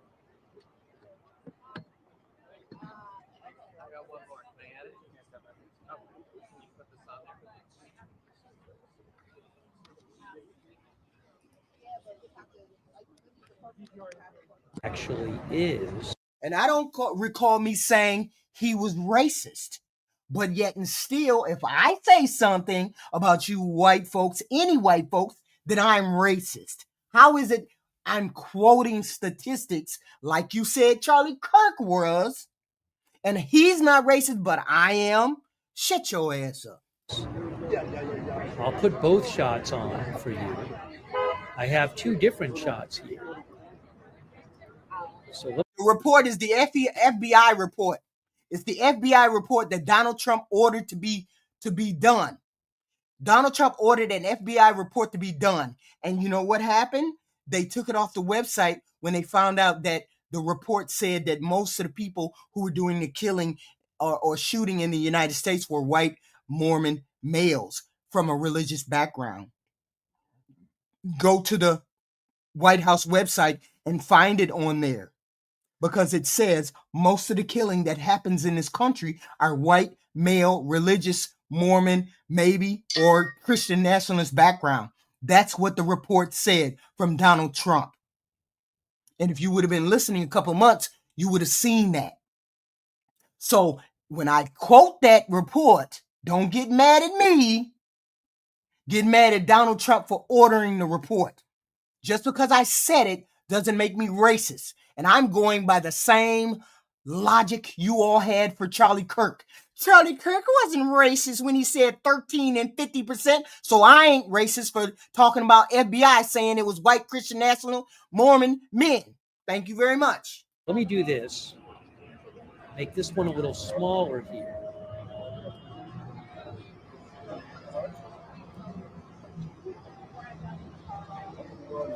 Now we have the microphone, and you can see FBI. Oh, FBI with a camera, it looks like. Person holding a camera on the left. Look on the left. The person has a camera. No, but this does appear to be an attack.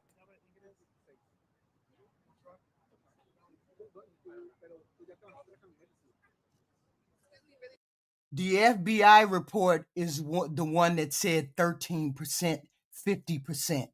The FBI report, nobody disputes 13%, 50%.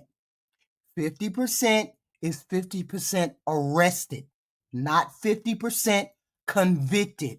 You can be arrested and not go to jail. You can be arrested and be the wrong person.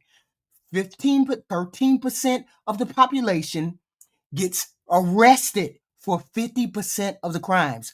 Arrested.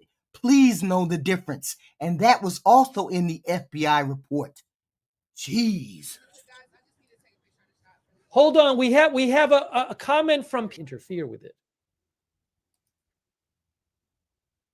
Very productive meetings, but I want to start by saying after those meetings, myself and my team were notified that 2 National Guardsmen have been shot in Washington, D.C., critically wounded.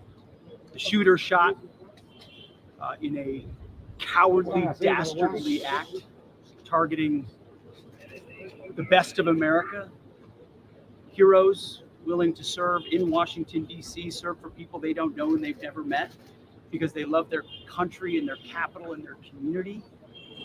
They were willing to do dangerous things others were not because they love their fellow Americans. Someone decided to turn that into targeting National Guardsmen. That will only stiffen our resolve. We will never back down. We will secure our capital. We will secure our cities. In fact, this happened just steps away from the White House. It will not stand. And that's why President Trump has asked me, and I will ask the Secretary of the Army to the National Guard, to add 500 additional troops, National Guardsmen, to Washington, D.C. This will only stiffen our resolve to ensure that we make Washington, D.C. safe and beautiful. The drop in crime has been historic.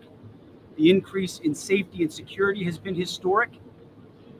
But if criminals want to conduct things like this, violence against America's best, we will never back down. President Trump will never back down. That's why the American people elected him. America and our warriors, our National Guardsmen, are strong. And so we're following this very closely. We're getting information rapidly. And I mentioned the faith of this country, the Christian faith, the prayers. I would ask for prayers for our National Guardsmen. Excuse me, Mr. Appeals to heaven for our National Guardsmen, for their families, on bended knee as a War Department, as a nation. Excuse me. We will never back down. Excuse me. Think about them right now. Venezuela. We had a couple of great, productive meetings with the President and Minister of Defense here, where we are dedicated to the counter-cartel effort here. Criminality knows no boundaries, whether it's the United States of America and and Washington, D.C., or it's the Caribbean and the Western Hemisphere, we are going to go after narco terrorists. It will not stand. Our borders will be secure, whether it's the Dominican Republic or the United States of America, and we look forward to working with our partners to make it happen. You know, President Trump believes in a clear principle: peace through strength. You get peace by being strong. And if you're a narco-terrorist who wants to bring drugs to the United States of America, we will find you, we will fix you, and we will finish you, because we have all the rights in the world. We've got lots of attorneys and lots of intel analysts, and we know exactly who we're targeting and why. If you're involved in that conduct, we will kill you. It's that deadly serious because of the poison. Whoa! Did he just say we will kill you? Wow. That has made its way into the American public for far too long. President Trump is serious about it. We're serious about it. And we're proud to be working with the Dominican Republic, another country very serious about ensuring that cartels don't set the agenda. We do.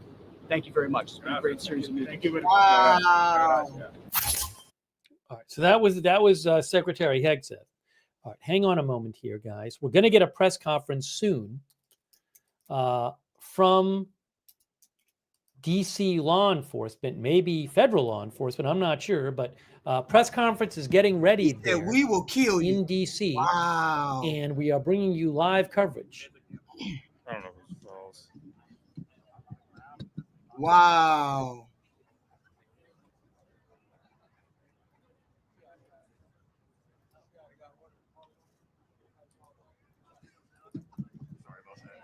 I don't know why the governor of West Virginia hasn't deleted his original post. It's very strange. The governor of West Virginia, Patrick Morrisey, 44 minutes ago, this is still posted. He said, "It's with great sorrow we can confirm both members of the West Virginia National Guard who were shot earlier today have passed away." But then 21 minutes ago, he said, "We're now receiving conflicting reports about the condition of our 2 Guard members and will provide additional updates once we receive more complete information." So why not delete this one?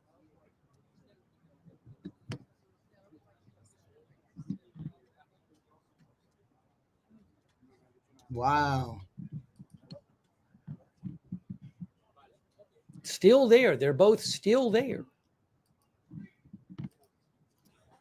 Somebody said AP says they're dead. Well, the headline on AP is that they have died according to the state's governor. So some people in the chat are saying, well, this source says they're dead or this source says they're dead. But you might want to read the article because a bunch of these sources are basing it on what the governor said, and the governor has walked back what he said.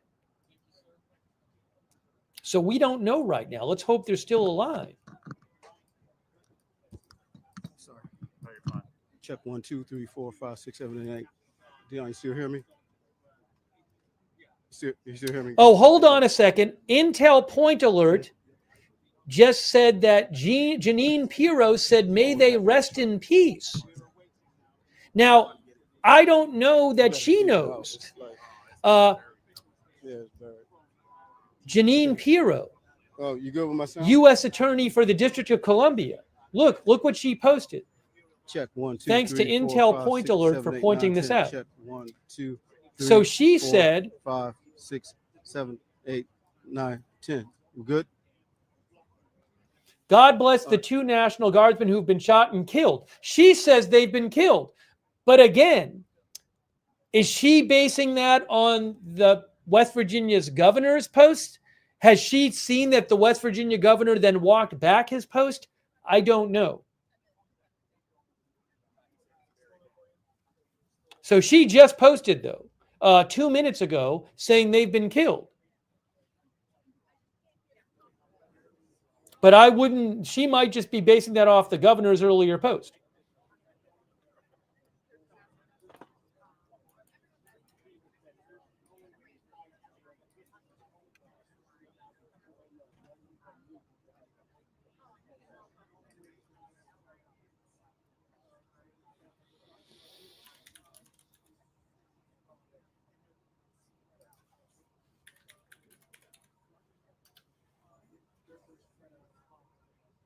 Hegseth is just trying to promote. He's just trying to come across as having. I don't know what the hell he was talking about. I don't know what the hell. Instead of just trying to find, instead of just trying to be goofy, he should have just let it play out before he opened his mouth and said X, Y, and Z. He shouldn't have said anything. We'll hunt you down. We will kill you. What kind of statement is that on TV? Why would you say that instead of waiting for the facts to come out? It's crazy. It's wild. Instead of waiting for the facts to come out. A lid, which for the press pool, which means President Trump does not plan to speak on camera about the shooting today from Florida. Again, the White House has called a lid.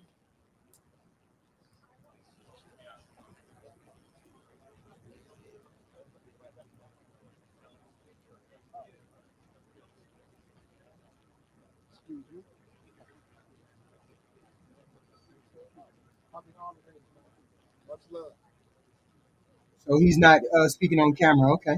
Oh, let me see. DC shooters.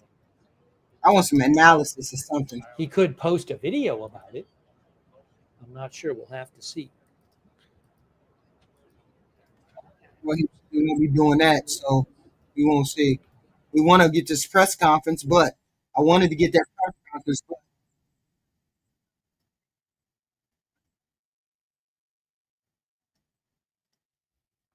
Of course they're not. And we've been focused on federal law enforcement, particularly ICE. We've seen an increase, and the FBI, when they put out their numbers, their data, looking back at 2024, one thing they noted is that ambush style attacks on law enforcement have increased. We've looked back at the last 5 years, looking at fraternal order police data, and the numbers have stayed high, hovering between 300 and 400, just under 400 law enforcement officers shot in the line of duty every year. Now, not all of these are targeted attacks like the one that like it appears to have been today, but an increasing number of them are. And so that is very worrisome. And the threats on law enforcement have also significantly increased according to statements provided to CBS News by federal law enforcement. So that's the context, that's the backdrop where we see this attack play out. And of course, my biggest question right now that we have yet to be answered is motive. Anna Schechter will follow this and we'll circle back with you. I now want to go to reporter Julie Donaldson with WTTG in Washington, D.C., who is at the scene right now. Julie, what can you tell us? It's still a lot of information that's being gathered. And from a lot of people that I talked to when I first got here at 3 o'clock on the scene, they're saying it took place. They heard shots fired, like a boom, boom, boom, like fireworks kind of going off around 2:15. And since then, there have been mixed reports from what people have heard. 2 shots. I've heard some people say that they heard 3 shots. But at the time when they did hear it, it was chaos. People running scared in all directions trying to get away from what they knew was a very dangerous scene. And since then, the police, they say, responded quickly, and this has been locked down. When we first got here, we were able to get up to 17th Street, but it wasn't long after that that the police wanted to be able to expand their active scene, active search, be able to push all the media back, and there's dozens of media here. And on top of that, there's a lot of people. This is the holidays. People are in Washington, D.C., visiting with family, coming up here to see the sights and the sounds. There's been a lot of pedestrian traffic. They pushed us quickly back to 16th Street. So that's where we are right now, 16th and I. The information, again, that we are getting from those that saw and heard what happened is mixed. And of course, we really want to wait until we get the information, which will be at a press conference the police are holding. I am told the mayor will be there as well, that she was being briefed on all of this. That's going to be happening over where Nana is. So as soon as we do have that, we know Nana will bring that information. But and we'll certainly bring that to you live as well. Let's bring in CBS News national security contributor Samantha Vinograd. Sam, what information do you have now?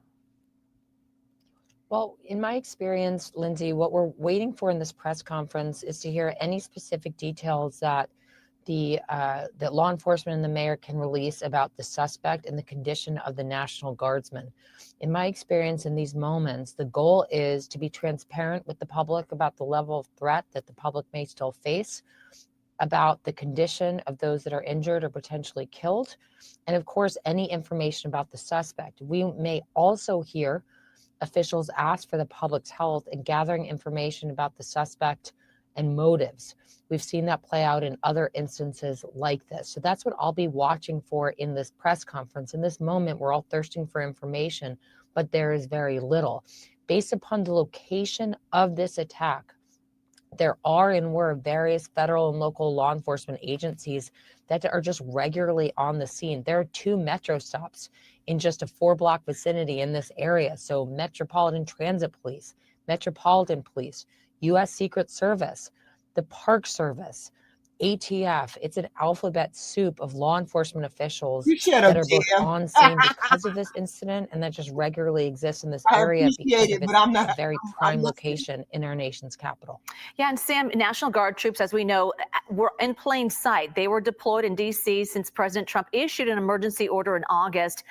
He billed the deployment as a crime-fighting mission that also included the federal takeover. I feel bad for the families.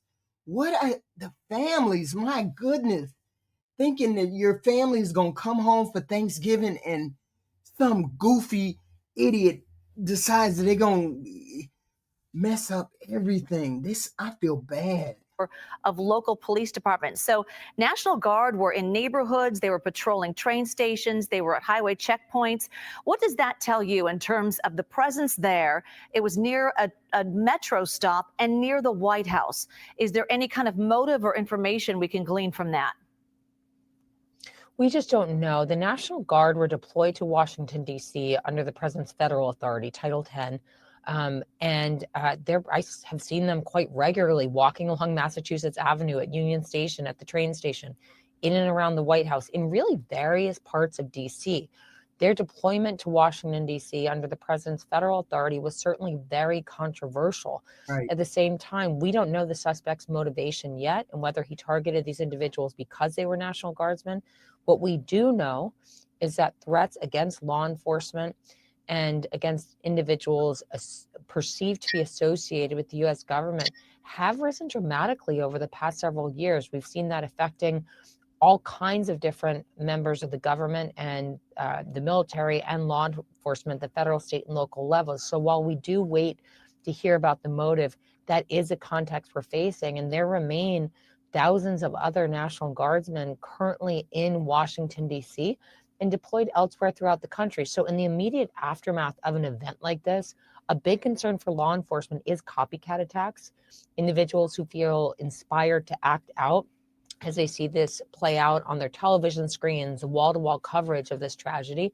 So ostensibly, intelligence and information gathering about potential copycat attacks and associated threats is probably an overdrive in this moment. Absolutely. Sam, stick around. I want to go to some interviews and just the latest information from Pete Hegseth. He was just talking about adding more troops to the area. Let's take a listen, then I'll get your comments on the other side. We're not listening to him again. Hold on. We're skipping him. Skipping him. We're gonna pull up the other guy. We ain't gonna listen to him. The goofiness. No more.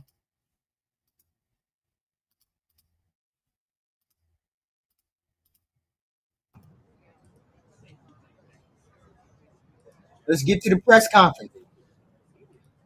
The press conference. They're about to start that.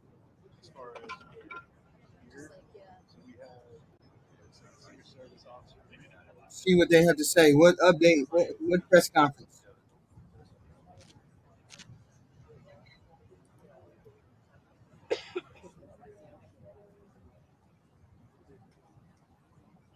Well, it really doesn't matter whether they Democrat or Republican. As you can see, there are microphones set up.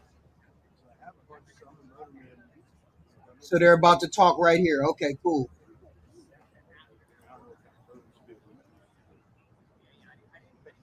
Oh, this is interesting. Faye Tuck's network mentioned, I missed this from ABC News. ABC News says it's a man and a woman. That's the first I've heard about that. Because other outlets say it's CNN and MS Now say it's 2 National Guardsmen, although maybe that's just the generic term.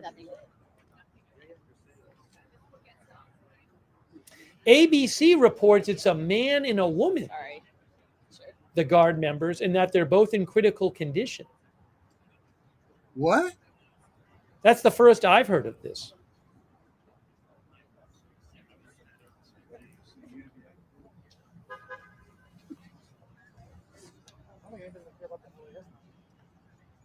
Well, let's just wait and see what the authorities say. FBI Washington field office says they are working with our law enforcement partners to investigate the shooting of 2 National Guard members in Washington, D.C. this afternoon. We have no further details to provide at this time due to the ongoing investigation. Right.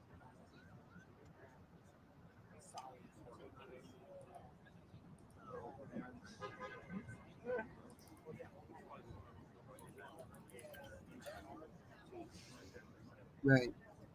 I mean, the thing is, we have a suspect, and I guess they're waiting for all the authorities to come down, do their talking. Everybody get their talking points put together. What the hell? Because the other guy was talking, other person was trying to get Pete Hegseth talk, and and they're the ones that are closer. That guy is the closest to the damn microphone. He's closest to. He's watching them actually set up. To the fact. He's watching them actually set up. Go ahead.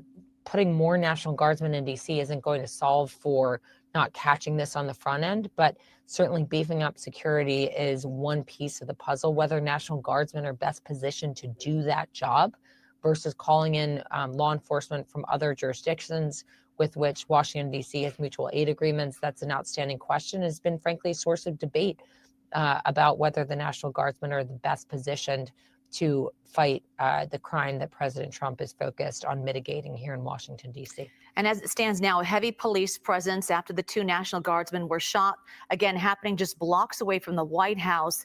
Sam, what does that tell you in terms of the proximity to the White House? I know that we don't know a motive or the reasonings or the cause, but it certainly was very close to other security concerns just blocks away. Well, certainly anything that happens in close proximity to the White House is of foremost concern to the U.S. Secret Service and other federal and local law enforcement that are charged with protecting the seat of U.S. executive power here in the United States. At this time, we have no indication that the suspect was focused on harming the president or individuals working at the White House, in the Eisenhower Executive Office building, at the U.S. Treasury, or at other government buildings in the area. We just don't know. At this time, there has been no statement from the White House or from the Secret Service that the individual was trying to breach the White House grounds or anything of that nature. But again, we're in the very nascent stages of this investigation. The location does tell us that there was a very heavy saturation of law enforcement officials, leaving aside the National Guard in the area. So we don't yet know who the suspect for time.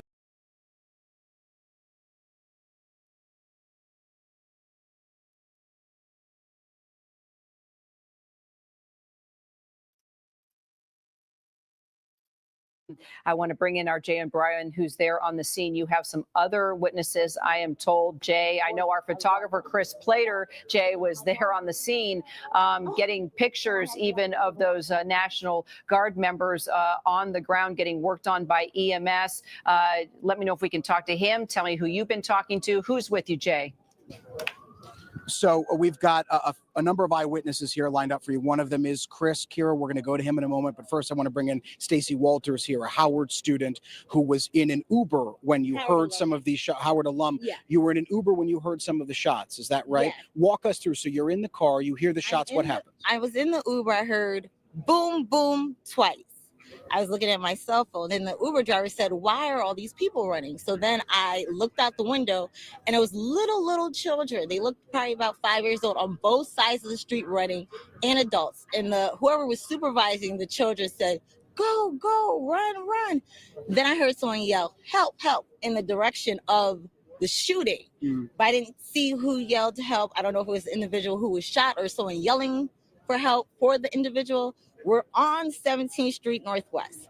So I knew I wanted to like research Slater. So I asked the Uber driver, what's the cross street? But he didn't know. And I was just at lunch going to go to the dry cleaners. And then the guards, I don't know if they're guards, Secret Service, but their uniform definitely looked government level, said you have to turn around. You have to turn around. And that was around 2:15 p.m. Stacey, compared to where we are now, right, using this as our place, where were you approximately when you heard these shots? That's the thing. I never paid attention. We were turning on to 17th Street. Okay. Because that's why I even asked the driver. So you were down the street, turning onto this street. We were so close that the shooting had just happened in the road. They had just, like, they were still letting people through. But by the time they got to us, they said, you have to turn around. When you saw those people running, what went through your mind? The children. They were little children. And it's such a beautiful day. You know, that's the first thing I thought about, like, who would do this? It's getting ready to be the holidays. And so many children, they just weren't on one side of the road. They were on both sides of the road, little children running. When you heard those pops, as you described, did you immediately think it was a shooting? No, I'm originally from Connecticut. I only came to DC for Howard University. I'm in the suburbs. Like, I've never been so close to anything like this. I didn't know there were gunshots. All I know, I heard boom, boom 2 times. Stacey Walters, thank you so much for your time. I really appreciate it. Kira, if you will indulge me here, I'm also going to bring in Chris Plater, who's been behind the camera for all of this coverage here. It was Chris Plater who was walking back to work at our ABC bureau, which is just a few blocks away, who heard that gunfire, and then he saw what appears to be those National Guards members wounded lying there on the ground. I want to bring Chris in here as he steps around the camera. And Chris, you've been with us for the entire day. It was you who called this in to our bureau. What did you see at first? What did you hear? Okay, so it's what I heard first, and what I heard were all right, we gotta remove you. We gotta remove you because here we go, right here. Here we go. Cash Patel, shut your ass up. Hold on.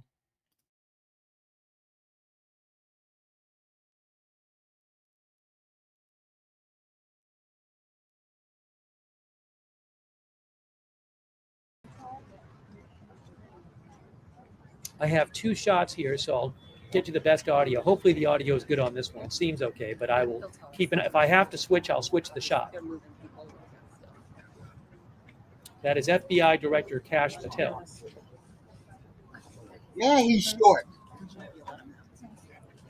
Are we ready? Ready. Good afternoon, everybody. My name is Kash Patel, FBI Director. We're here to brief you on the tragic events that happened today at approximately 2:15 local time in Washington, D.C., where 2 of our brave members of the National Guard and the Department of War were brazenly attacked in a horrendous act of violence. They were shot. They're in critical condition.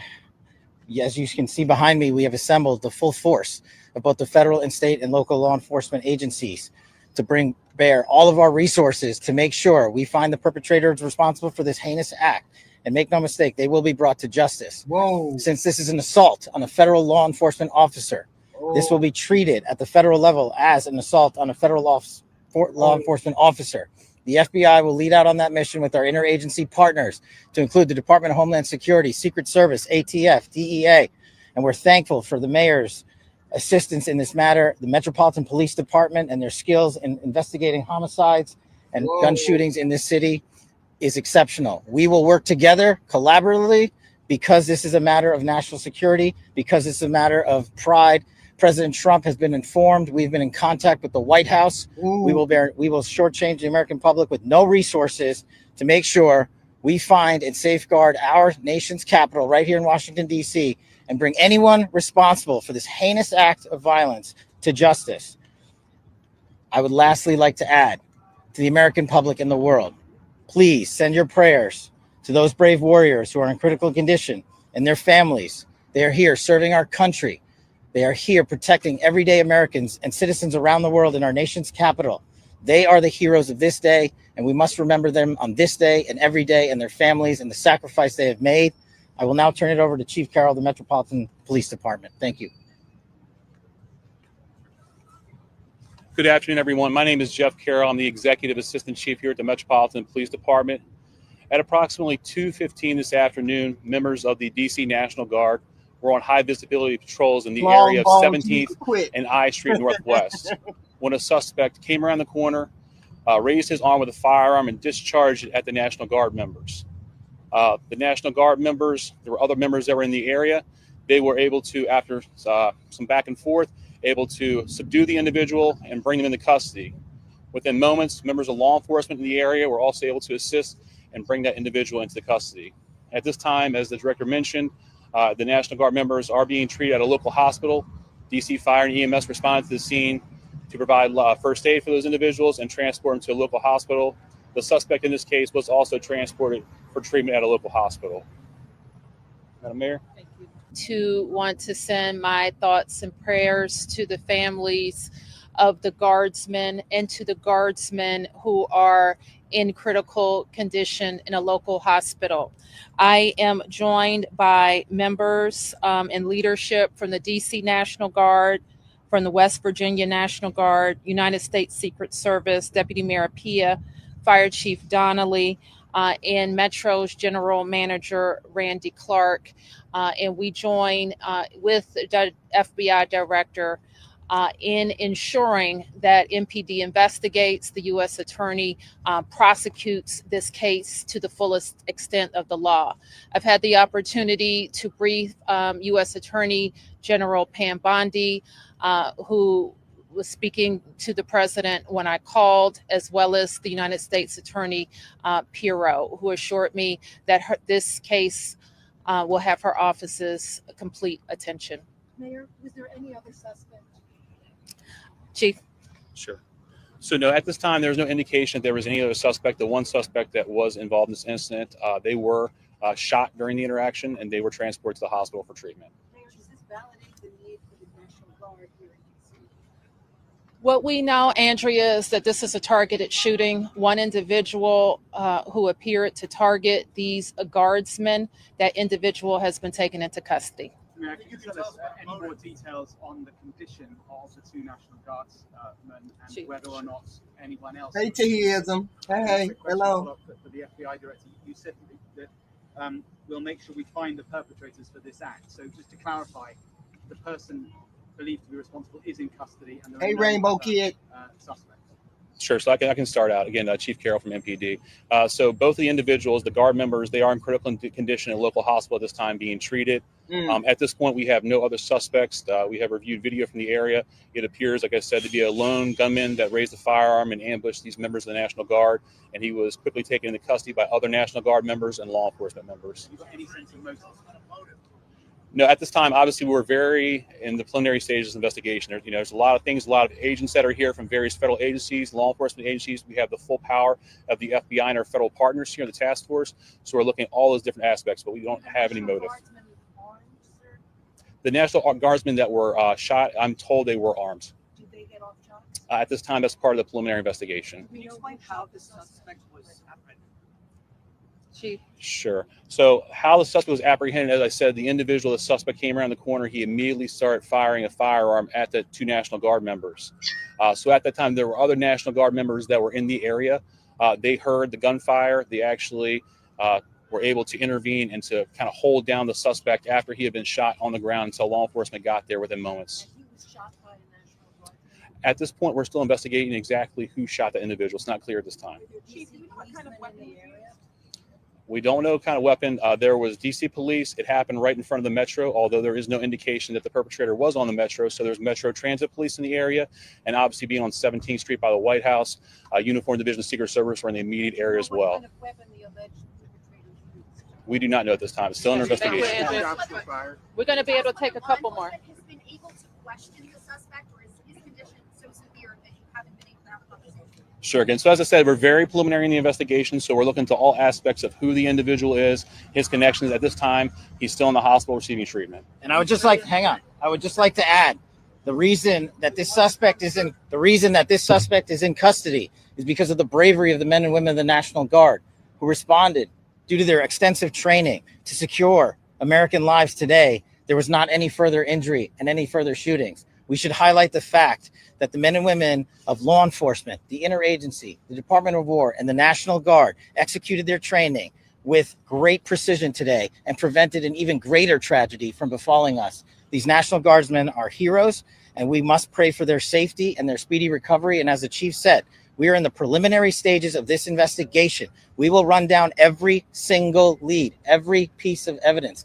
This is the power of the U.S. government at its best at the state, local, and federal level. That is why this interagency group is standing behind us to assure America and the world that we will continue to keep D.C. safe. And thankfully, we have Metropolitan Police Department, the National Guardsmen, and federal agents, and the Department of Justice and Attorney General willing to prosecute the mission to keep Americans safe.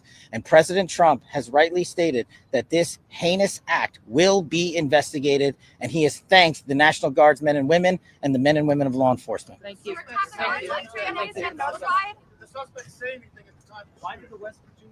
Okay. This is where we at. Okay. This is where we at. Hold on.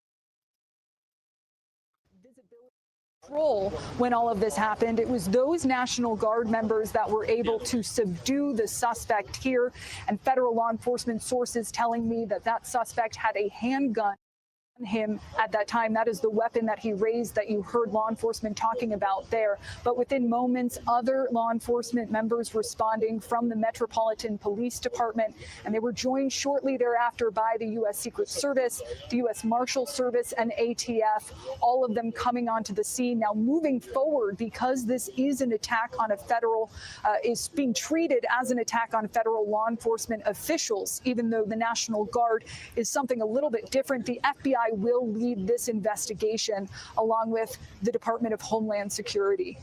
Yeah, Kash Patel mentioning how serious they are taking this matter. Nicole Sganga, thank you so much. Senior White House correspondent Weijia Jiang is also with us. Weijia, remind us of why the National Guard is even in Washington, D.C. Yeah, Jerika, Why is the National Guard in D.C.? An order from President Trump to activate these members of the National Guard as part of what he described as a crime-fighting mission. He often talked about the crime here in the nation's capital, along with gang violence. And so he brought in members from at least 8 states as part of a task force. And really, they are staged all across the city, but in particular in federal parks, at subways, where this unfolded just blocks away from the White House, and anywhere there is high traffic. And Jerika, I can tell you that this is certainly an area that has so many people because of its proximity to the White House, because it is a major metro stop. And so it was part of a broader effort, you may remember, too, that the president wanted to deploy these members to major cities. Of course, we saw that unfold in Los Angeles, in Memphis, Tennessee. He also attempted to do it in other cities as well. But just yesterday, President Trump talked about their presence here at an event at the White House. He said they were doing an incredible job and thanked them for their service, Jerika. So he takes a lot of pride in having these members here. So these two people are still alive in critical condition. Okay, so this is where we at with these people. Okay, and what are they gonna do? Keep having these people that stop saying the bullshit, Jeb. Common, stop saying the bullshit. I don't know what's wrong with you. You have Democratic weird syndrome. You have something weird about. I don't know. Maybe a screw is loose. Because every time you open your mouth, there's always something weird and out of ordinary. Well, why did this put me? He just come on there and say they're alive. So now they ain't alive? Has filed a lawsuit that is ongoing, saying that that order from President Trump was not a legal one because he doesn't have the authority to intervene in local law enforcement. And that case is ongoing, Jerika. And speaking of the White House, Secretary Pete Hegseth just announced that the president plans to order even more troops to the nation's capital as a result of what happened today. That's right. Secretary Hegseth spoke about this attack, and while he was addressing it, said that the president. So did the suspect die too? I mean, they probably won't.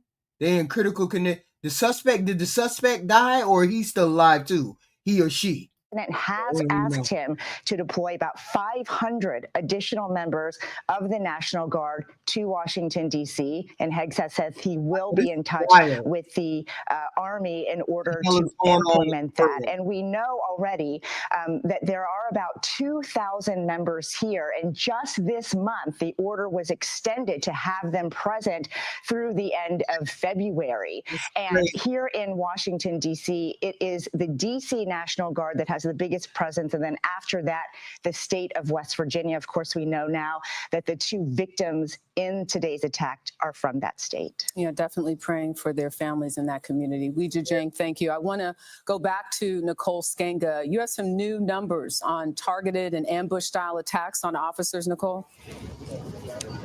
No, I don't look at people as Democrat or Republican. I look at crazy versus sane.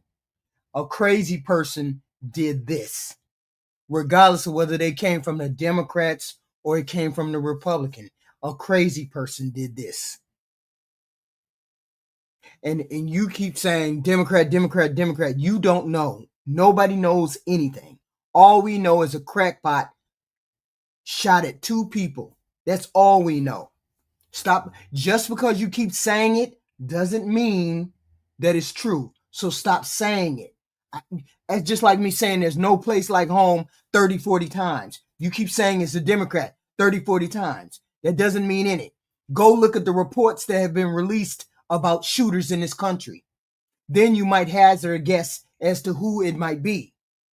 The reports that have been put out have said most of the shootings that occur are white, male, Christian, nationalists, blah, blah, blah.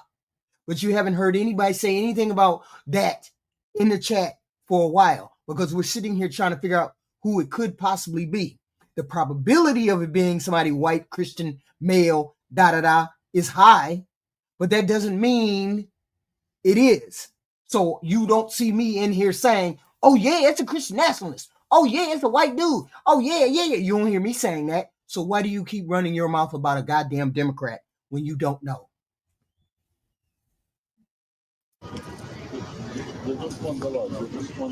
Absolutely, Jerika. And we know that the 2 victims in today's that's attacks a lie, were, as we Stop just saying lie. stated, members of the National Guard from West Virginia.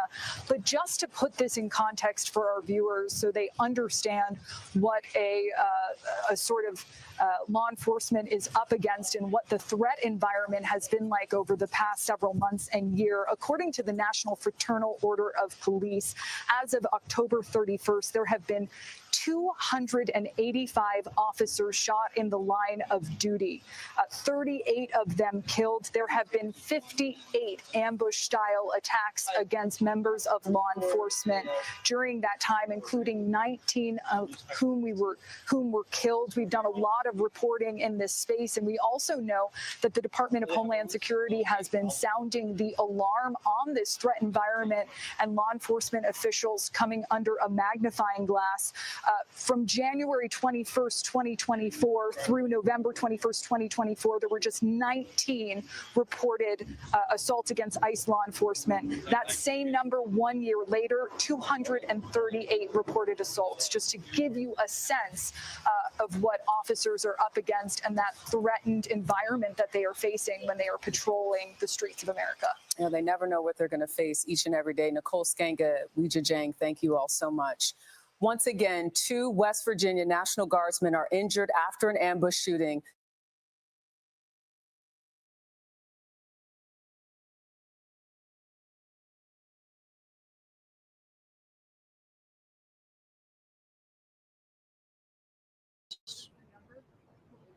The park is flanked fast casual restaurants and a coffee shop, as well as 2 metro stops.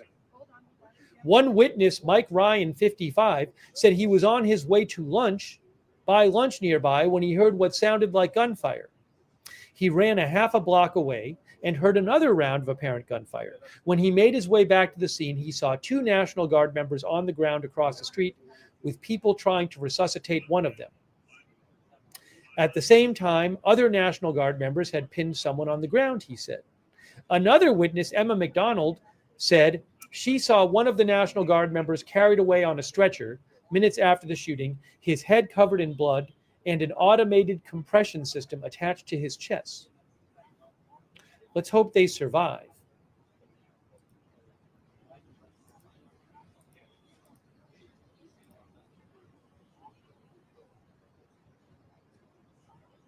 Hi, I can hear you.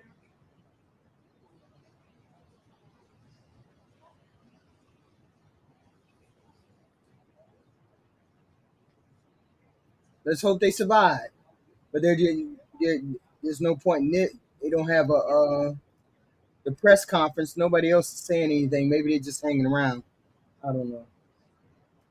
But they don't have anything live to say.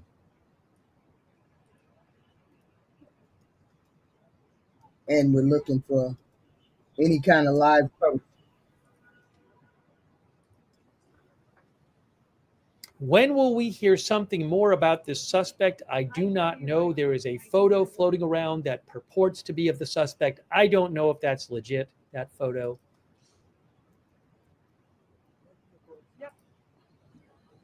Yeah.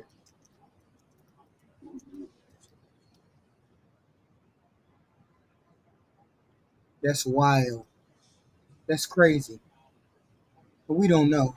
No, the DC airport is not shut down. There was briefly a ground stop there after the shooting, but that is no longer in effect.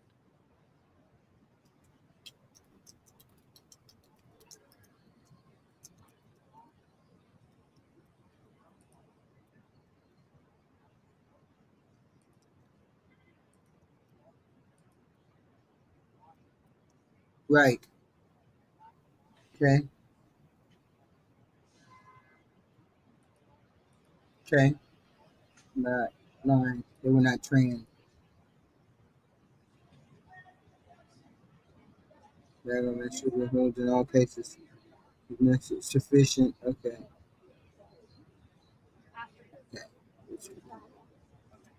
No, I mean race, religion, political. So only one suspect. Nation. ETC. Yeah, so only one suspect. Okay. And it was a female, it was a male and a female? That okay. For those who didn't see it, it was not a long press conference, but maybe what I'll do for those who haven't seen it is I'm going to replay the press conference from moments ago. Okay, so what I'm going to do is I'm going to say well, moments ago. We ain't gonna listen to that. Nobody wants to hear that.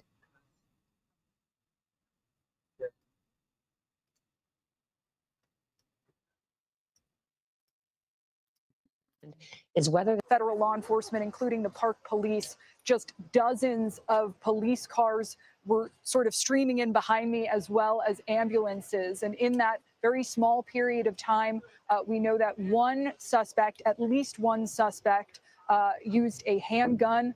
Shots rang out, about 10 to 15 shots. There were two members of the National Guard who were patrolling as part of the president's crime task force here in D.C., both of those members from West Virginia, as you mentioned, and they sustained critical injuries. They were transported to an area hospital, including at least one of them who was taken by medevac. The suspect also in custody right now at another area hospital, and we're told is also in critical condition. But a really scary scene just 2 blocks outside of the White House. I am told by senior federal law enforcement officials that at this time there's no nexus to threats to the president himself, to the White House, or to his staff.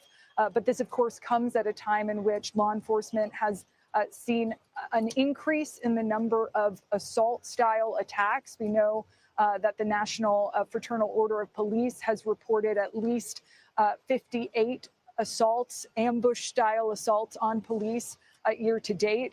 The Department of Homeland Security frequently talks about threats against their federal law enforcement officials, including an over 1,000% an increase in the number of assaults against ICE enforcement agents, Major. So all of this happening at a time where not only Washington is on edge, but also the country is on edge, with the National Guard deployed not only here in the nation's capital, but President Trump also having federalized National Guard in several other cities across the country.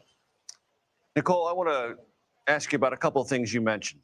High visibility patrol for the National Guard personnel here deployed in the nation's capital. For those in our audience who may not know what that phrase means, describe what that means, and we should let our audience know that this particular area, as Sam Vinograd pointed out, is not a high crime area in Washington, D.C. for very good reasons. It's close to the White House.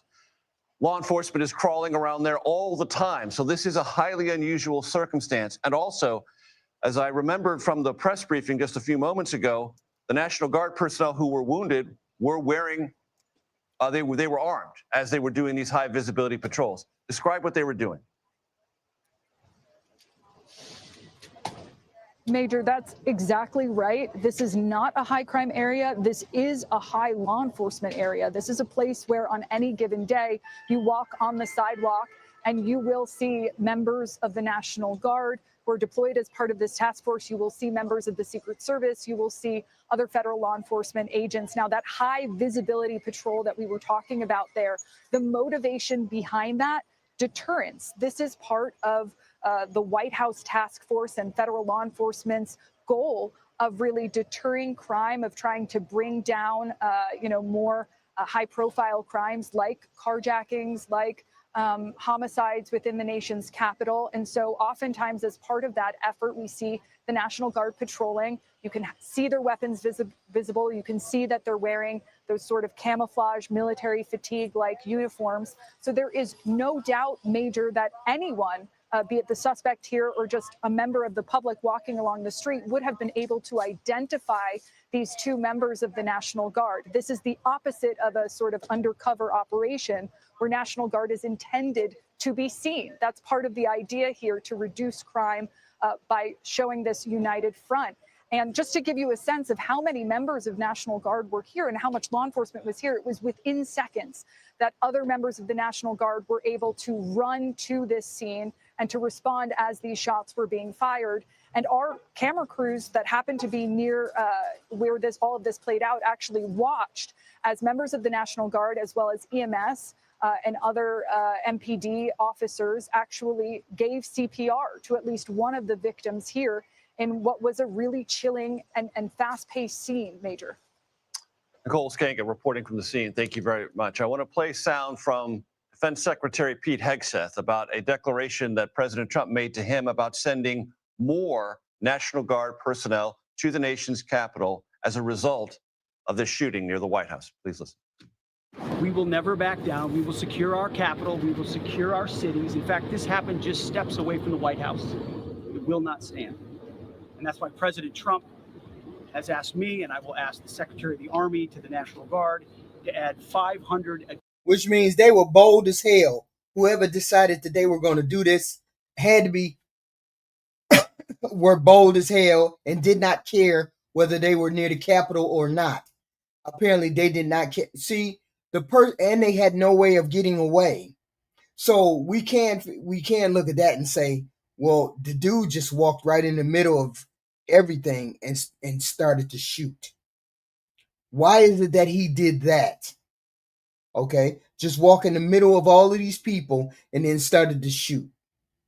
That's wild. I mean, that's just wild. Additional troops, National Guardsmen, to Washington, D.C. Weijia Jiang joins us now. So y'all mean to tell me that crime had not gone down? I thought crime had gone down in Washington, D.C. Crime had not gone down? It was something else that was going on? From the newsroom here in the CBS News Bureau in Washington, D.C. Weijia, the president has for weeks now been describing the deployment of not only the National Guard, but the coordinated federal task force dealing with crime in the nation's capital as an unrivaled success, describing how safe the city has become. A transformation, he has said many, many times. And what is true about heinous and random violent crime is it confounds police and it confounds even a president, because it happens even with the best efforts and the most elaborate plans to keep things and people and streets safe. that has played out quite obviously today. You see, they made it seem as though there was no one shooter. There was only one shooter that did this. They have that shooter in custody. I mean, why they don't? I guess they're trying to get the motivation and X, Y, and Z, but they know who did what. He ain't unknown, and he probably didn't work with anybody. They saw this particular person take out a weapon and then start unloading on National Guard. So they understand. Everybody understands who he is. They're just trying to keep it under wraps and try to figure out what was he doing. Why did you do what you did? Because, hey, at least they could release the suspect's picture and then at least tell us who or what he is. They know who he is. They know, they have information about who the person is. Okay. The person just don't want to release it as of now. It ain't no other suspects. They know.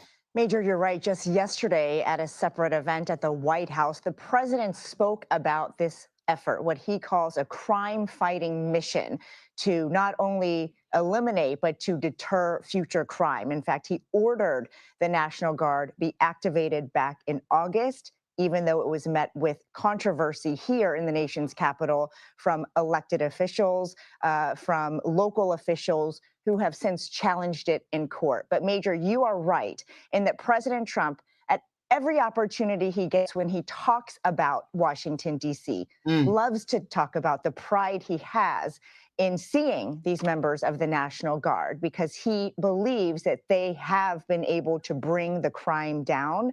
And he has said repeatedly that he... But here's my thing. What kind of crime is going on in D.C.? I don't think I've ever been to D.C. when I went to Virginia. I don't think I've ever been to D.C. Maybe not. But I mean, what kind of crime are we talking about? What's the kind of crime that happens in D.C. that the president needed to deploy? I don't think I've been to Virginia, but I don't think I've ever been to D.C. At least I can't remember. It hasn't been in recent years. My primary place is like Chicago or Atlanta or California. I don't think I've ever been to DC. It had no, I don't think I've ever been there. So my question is, it made it seem like a shithole. They made it seem like a shithole. Why is it a shithole? I have no idea. Is it true? Wow. Wow. What kind of crime? What kind of crime can they be committing that is so heinous that people get upset that the president would put National Guards on the street? What kind of crime is happening? Pickpockets? Ain't nobody getting murked out there. So why do you need the National Guard for pickpockets? Why do you need the National Guard for that? I don't understand. What's happening in DC? I don't know. That's wild. He does, in fact, have the authority to activate them, not only here, but across the country, because he argues he is the commander of in chief.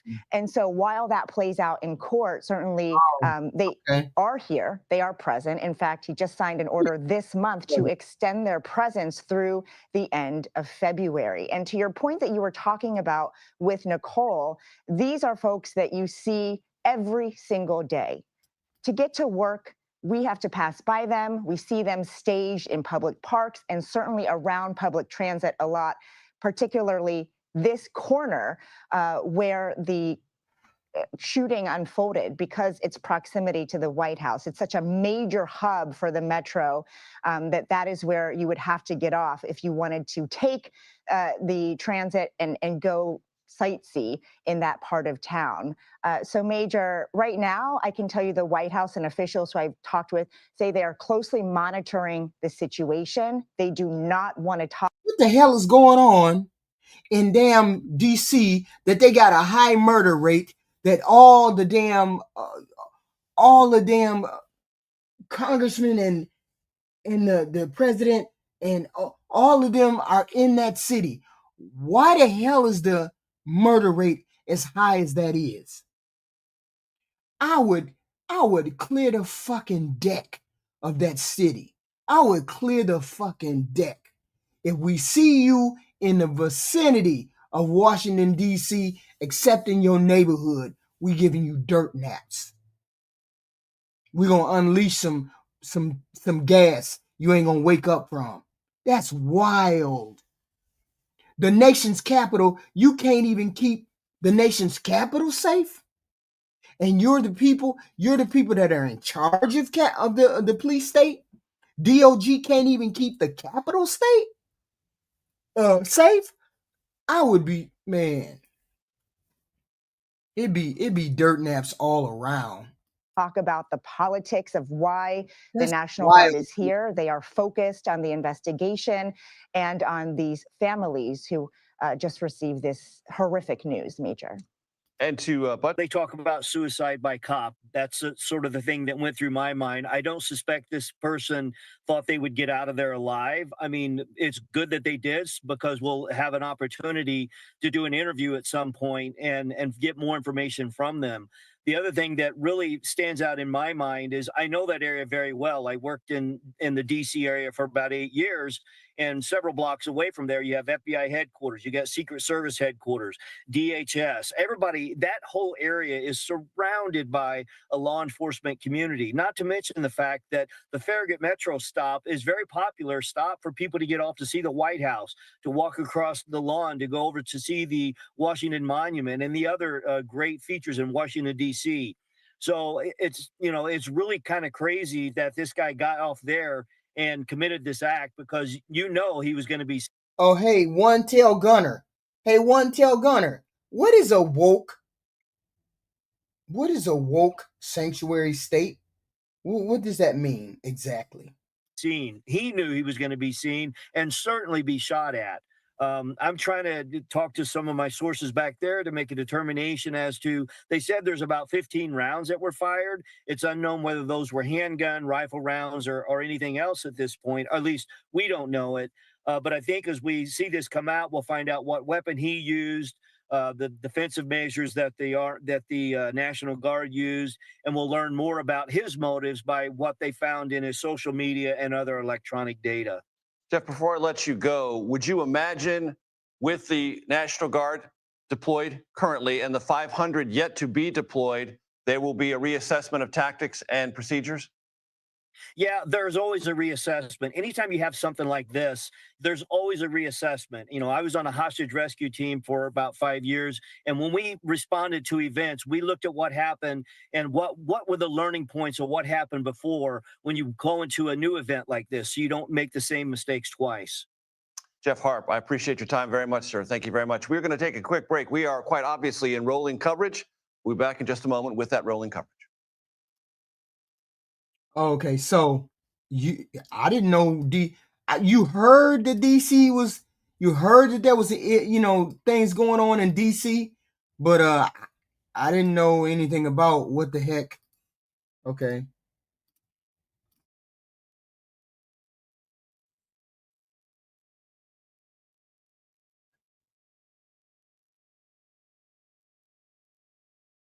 Yeah, that's why I'm trying to figure out. He keeps saying woke. He keeps saying woke as in woke. What the fuck does that mean? Y'all don't even know what it means. It started out as a black term. Then it got co-opted into some bullshit. Because I know what it started out as, but you keep saying it like it's some kind of woke shit going on in the city. What the hell do you mean by woke city? I don't understand. What are you talking about? Are you just trying to be funny? Or are you trying to be smart? Are you trying to be a shitty person? I can't really tell. He said woke city. What the hell does that mean? Wake is so far left you can't get your head.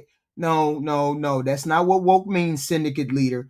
Figure it out and come back with a better answer, because that just sounds dumb. That kind of that just sounds dumb. Because when you guys say woke, what you mean is, what you mean is They accept gays. They accept trans. They accept that this person calls himself a woman, but he's really a man. They like the illegals. They like the immigrants. They like the brown people. They like, yeah, that's what I mean. Woke. So what does that mean the other part? What does that mean the other people are? The other people are asleep? Is that what the fuck we're saying? That's crazy. That's not what that means. He said it mean that. What does woke mean? Because I don't understand why he keeps saying it. No, far, far left. Woke does not mean far, far left. Woke is not far, far left. I don't even understand what you mean by far, far left. Most people are not even far, far left. Most people are right in the middle, regular left. Because if far, far right for y'all is, well, we ain't even going to say what far, far right mean. But that's pretty close what he said, HQ. That's what woke means now. Y'all don't even know what far left means. Y'all don't even know what far left means. Because if you think far left is accepting gay people for who they are, then y'all don't know what far left is. Y'all don't know what woke means, because that's not what woke means. Most humans accept gay people. So that don't mean woke because you accept gay people. That's wild. Because you accept gay people, you're woke? What kind of shit is that? And don't nobody know what you're talking about, syndicate leader. Vote.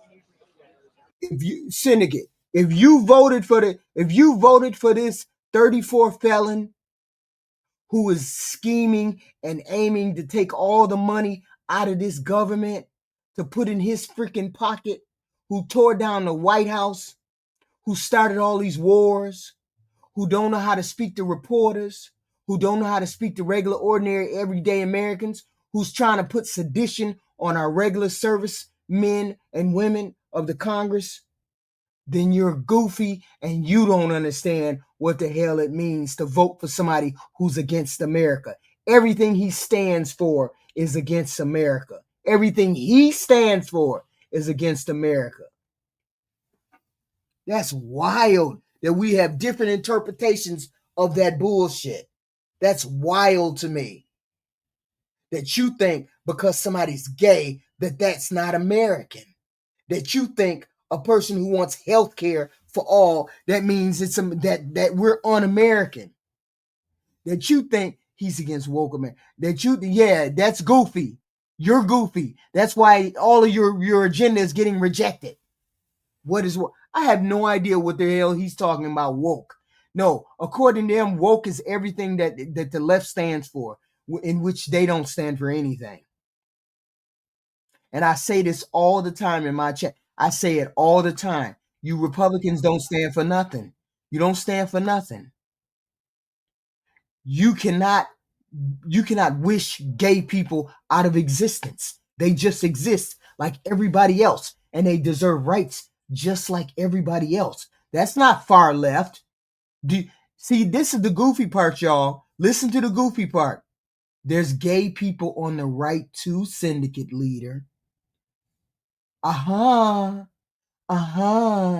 not a far left concept for gay people. You know, you Republicans don't stand for nothing. You hate everything. You hate everything. Maybe you need to think about what you be saying. Because every time you get into the chat, I hate the woke. I hate the gays. I hate the trans. They don't know what a woman is. I hate the browns. I hate the blacks. I hate immigration. I hate Muslims. I hate Madani. Everything you Republicans say y'all can't stand. Y'all say it's woke. Y'all say it's anti-American. Y'all don't stand for nothing.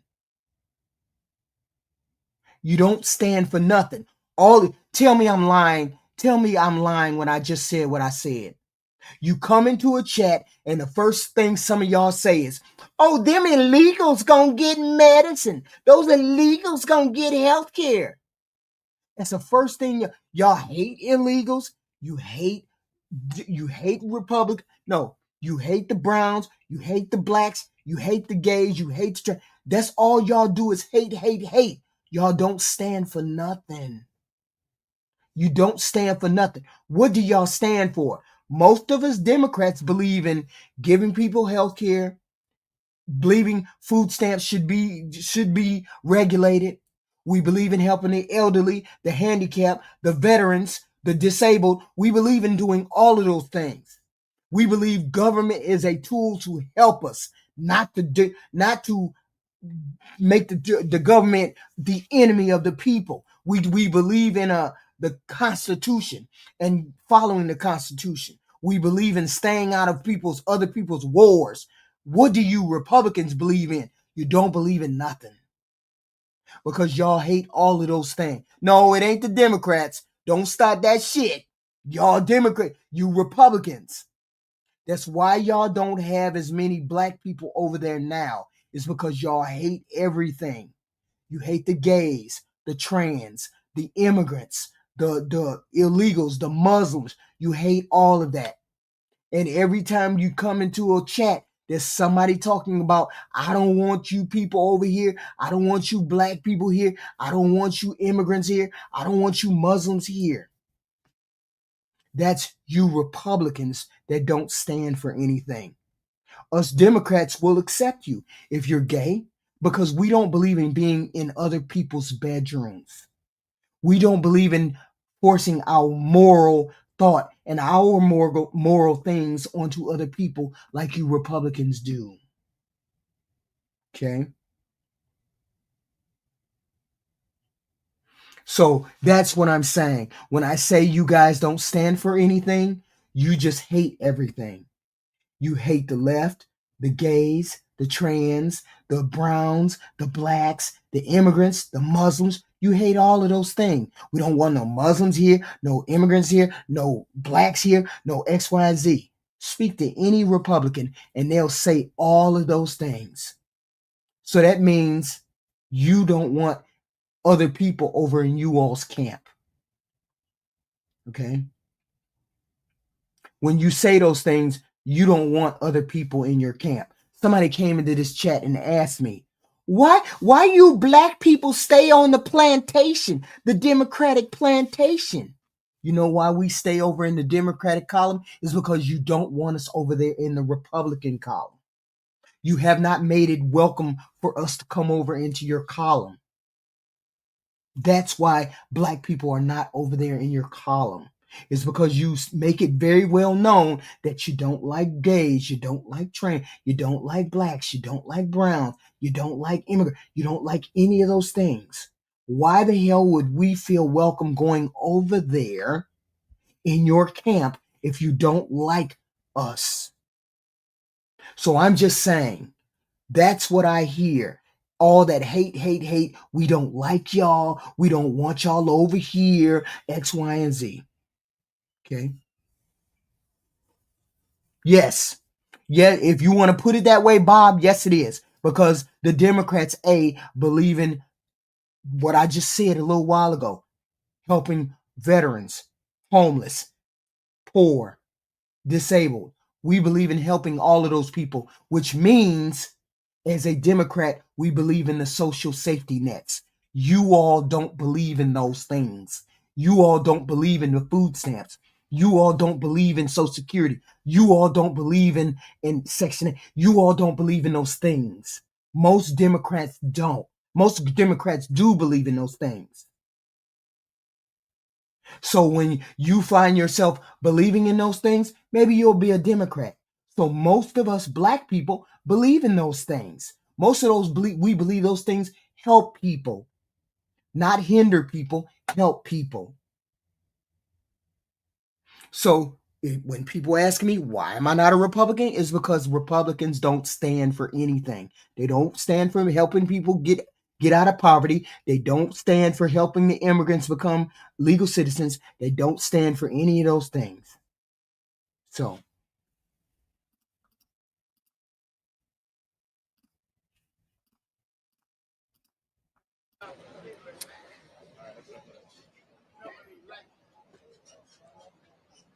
I'll thank some others in a bit. I mean, that's all they got to do is say what they stand for. What do y'all? They stand for tax cuts for the rich, as far as I understand, because you cannot put anything in the chat that the big beautiful bill did for poor people. That big beautiful bill did nothing for poor people. Okay, and yet and still, most of us are poor. Yet you voted Republican to give the Republican people stuff. You give the rich people stuff. Instead of helping the poor, you stood to give the rich people stuff. No tax on overtime means, let me explain it, and it's as simple as this. Most people on their tax return votes, they go for the standard deduction in their tax return. Most people go for the standard deduction in tax returns. That no tax on overtime and that no tax on tips belongs in the itemized deduction column. Itemized on your tax return, most people do the 1099 or whatever, 1040 or whatever. You have two choices when you file your tax return: standardized deductions or itemized deductions. Most people do standard deduction. The no tax on tip, the no tax on overtime belongs on the itemized side. Most people don't do the itemized side. So therefore, it doesn't apply to you. The no tax on tips, the no tax on overtime. It doesn't apply to you. Most people don't do itemized taxes.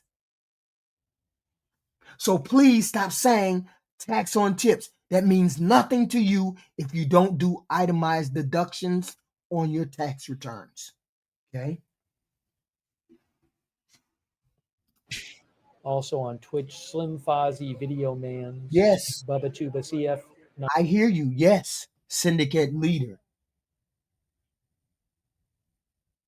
What? Yes. I can hear you. I see you saying something. What? 19 Buzzkill, Neko Jita, JD Bongo, Lady Durrell, Malice Bixie, Keith Dimmick. Most people don't have a mortgage. Most people they don't have the mortgage. They don't have the medical. Most people just don't do the standardized. Most people just don't do the itemized deduction. Most people do standard. And so therefore it doesn't apply to you when you go and get your taxes done.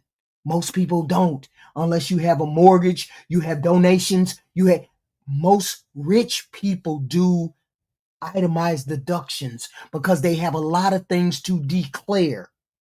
Most regular people who make less than $150K a year do the standard deduction because it's more. Okay?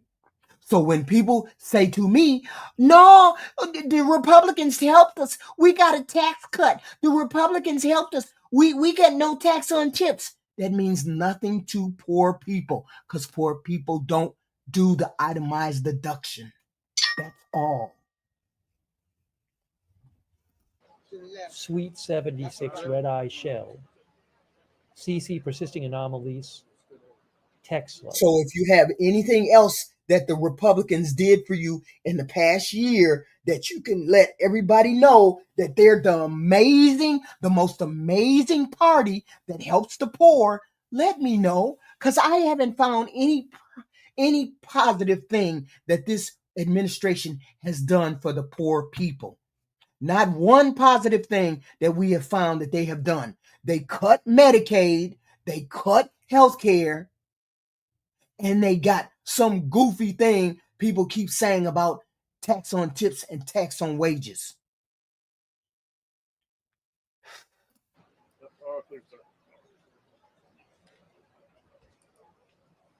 And Ladina Mita.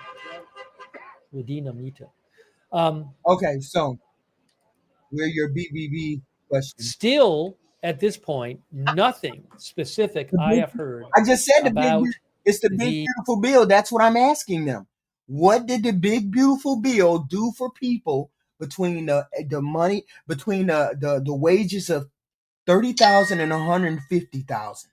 What did the big beautiful bill do for you? Because if you're going to pass that big of a legislation piece, then you should be doing something for the poor people, seeing as how you just transferred the wealth to the top half of the country. That big beautiful bill does nothing for you in it. It does nothing for you. I'm still waiting for people to say it. Tax on overtime is for people who make over 150K. Tax on overtime is under the itemized deductions. Most people that are poor make under 150K take the standard deduction, not the itemized deduction. Itemized deduction is for people who have charity, gave money to charity, have interest on houses, who has interest on taxes, or who has interest on stocks and bonds and things like that.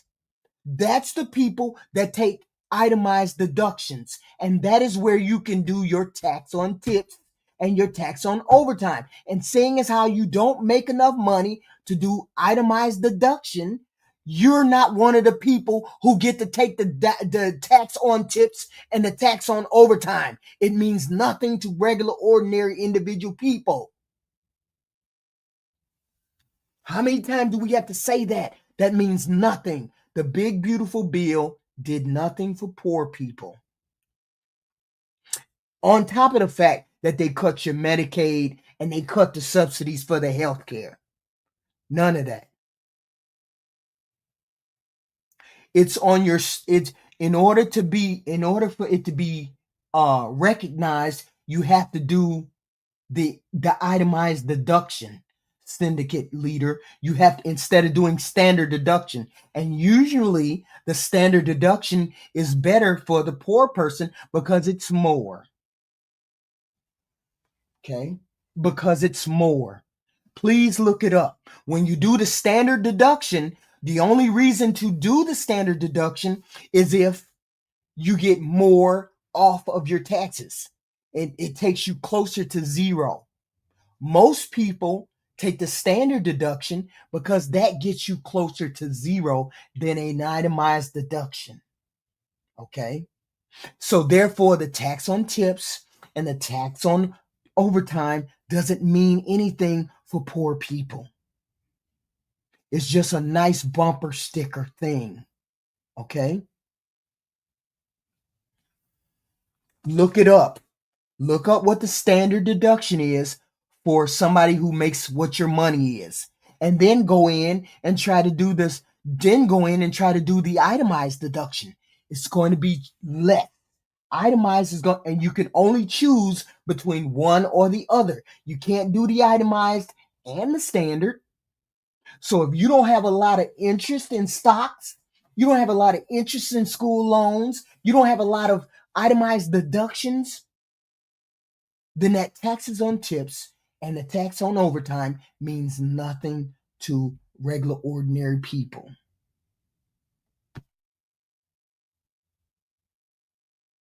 Not true. The tips and overtime isn't. Most people don't work for tax and tips. BB4. Most of us have a wage. Most of us have a salary. So there's limited people that work for tax and tips. The rest of us work for wages.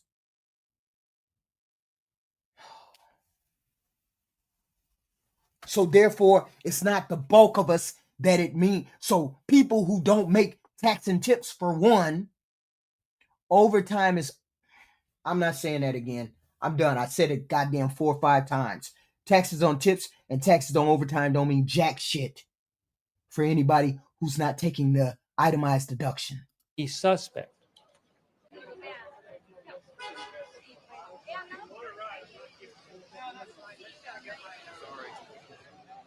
I also don't know if President Trump will post anything more about this tonight. Let me see. What did he say? Did he say something? Truth? Social? Did he say something on True Social? Let me see. What did? This is the intersection of 17th Street Northwest and I Street Northwest, about 3 blocks from the White House.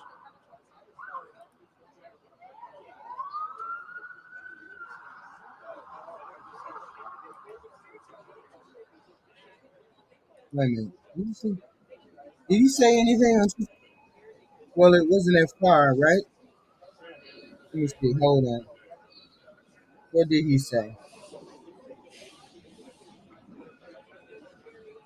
We are just trying to get to. You can see lots of law enforcement over by the scene of the Oh, crime. okay. Here we go. Hold on. What do we have right here? What did he say? This is Donald Trump. What did he say on True Social? Because I go there and I look at the shit that he be writing. He be writing some shit. He said the animal that shot the two National Guardsmen, with both being critically wounded and now in 2 separate hospitals, is also severely wounded, but regardless, will pay a very steep price. God bless our great National Guard and all of our military and law enforcement. These are truly great people. I, as President of the United States, and everyone associated with the office of presidency, I am with you. Okay, so that's the only true. Well, let me go back. See if he put any. Let me see if he put anything else in there. Oh, just somebody else. Praying for these 2 okay, let me see. Critically wounded. Okay, that he wrote that. Okay. I don't think he wrote anything in a reasonable statement. Yeah, I mean, that's good. That's good. Let's just find out what the person did and why they did what they did. And let's find out what the suspect, what was the name of it? Okay. Why? What you talking with? So, I mean, it's a reasonable statement. It's okay. I mean, it's not the worst, but it's not the best either. So, I mean, it is what it is. Let's do our thing. So, we can't follow the news all night. So, what we gonna do? Here we go. For what were we doing? We were doing something. Well, we already got the information. They're not giving out no information tonight. No more information tonight. So, here we go.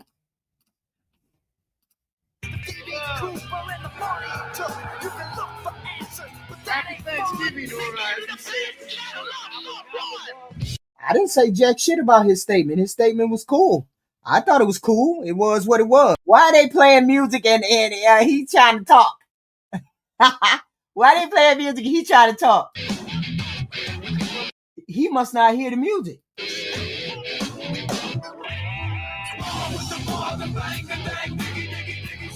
Hell yeah, that's Kid Rock and he talking and they got this music going. Entertain the troops all over the world and actually spent a little time away from home, which I know a lot of you will probably be doing this holiday season. Thanksgiving, Christmas. I spent 2 Christmases in Iraq and another Thanksgiving. And I only say that I don't think you understand sometimes how much you affect everyday people, not just by your service to our country, protecting us and everything else that you do unselfishly. But personally speaking, my son was very young. I was a single father. And being away from Christmas that first year, I kind of sat him down. It was one of the most important life lessons I ever got to teach him, which was, look, we've been fortunate the last few years. I had finally made some money. I said, to be able to afford whatever we want. I said, I've been asked to go entertain some guys and girls over in Iraq this Christmas.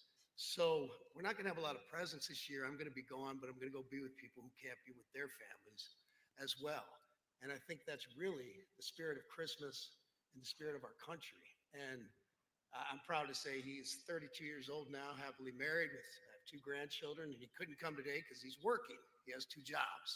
So I just wanted to say thank you again, because it's people like you that I was able to teach him that lesson. Now also, you all hit the like, share, subscribe button. Amazing. Thank you all for getting me over the 4,000 sub hunt. I'd appreciate more subs, but I appreciate getting over the 4,000 subs today. Please hit the like button and share. Don't be mean, because a lot of y'all be mean. Like like I said, I'm 54 years old, and I see a lot of young faces around here. Damn, Kid Rock. And I was thinking on the way up here, I thought about the first time that I realized I was old. And I'd like to share that story with you What? because make no mistake, everyone in here is going to have this moment. And it's a moment. It happens once. And I was it's probably 12, 15 years ago, maybe in my early 40s. I was in Malibu, California with a very, very good friend of mine. We're sitting in a little lunch spot, having a beer and having lunch. And this very pretty young girl came over. And she said, "Oh my God, Kid Rock." And she was with her friend. And she said, "Can I have my picture made with you?" And I kind of, winked at my buddy. I'm like, "Yeah, motherfucker." I'm like, yeah, Grandpa still got it, right? I'm like, and I kind of made a whole to-do out of it. I said, you know what? Why don't we go outside, man? Better light out there with the sun, this, that, and the other. So I'm standing there with these two very pretty young ladies, hamming it up in front of my buddy. And they were kind of nervous, and I kind of like to break the ice. And I said, "So how's it feel to have your picture made with Brad Pitt?" And my buddy, he's like, "Yeah, Brad Armpit." So I'm like, blah, blah, blah. We break the ice, take the picture. The young lady looks at, it was a phone at the time, one of those flip phones. And she looks at the picture and she goes, "Oh my God, my mom's going to shit." And that's how I knew I was old for the first time. So, but that's it. I'm just here to wish everyone a happy Thanksgiving. Thank you tremendously for your service, especially those that can't spend it with your loved ones this year. Now I'm so proud to bring up a man who's also served in our military and the Marines. You need to definitely do some research, syndicate leader. You need to do some research. That's all you need to do. You don't have to accept what I say. Go do the research. That's all you got to do. Nobody said take my word for it. I'm just telling you what the information that I found from the government website. I just take it from there. You look at whatever you want to look at. I know it's not a day for politics, but I do hope to call him our 48th president one day. It's so nice to have people like him who are just down to earth, normal in office. And I can't stress that enough, having been. I know you ain't talking about that. That I don't know whether I don't know whether I'm a girl or a boy. Get JD Vance with the makeup. I hope you ain't talking about him being your 48th president, because ain't nobody gonna accept that. According to Black America, you Republicans don't like no men. No, I'm sorry, not Republican. You men, period, don't like them ones who don't know whether they men or women or like men or women. You guys don't like them. And, I've been privileged to spend time with pretty much every president since Carter, just a normal human being. Whether your politics align or not, he's just a good, normal guy. And I know he fights for all of us here. And like myself, I don't think it matters your political affiliation. We all support our troops, and we are, once again, tremendously grateful for everything you do. So without further ado, could you make some noise, please, for the Vice President of the United States, Mr. J.D. Vance.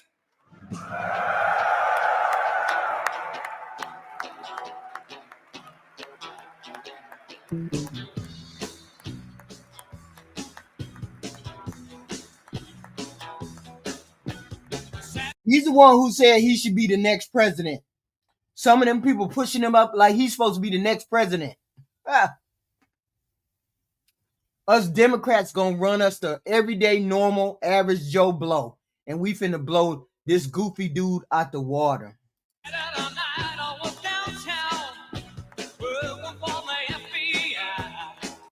He didn't know whether he was gay or normal when he was in college. So I don't.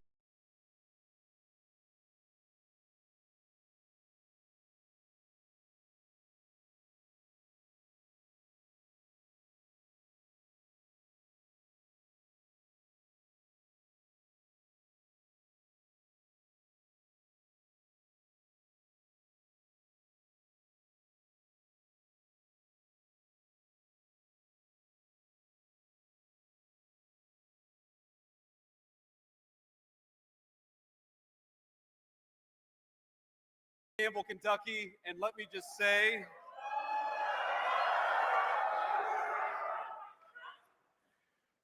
I want to say first, before we get started, on a somber note, we had, and some of you may have seen this on your phones or on social media, but apparently there was a shooting outside the White House just a couple of hours ago.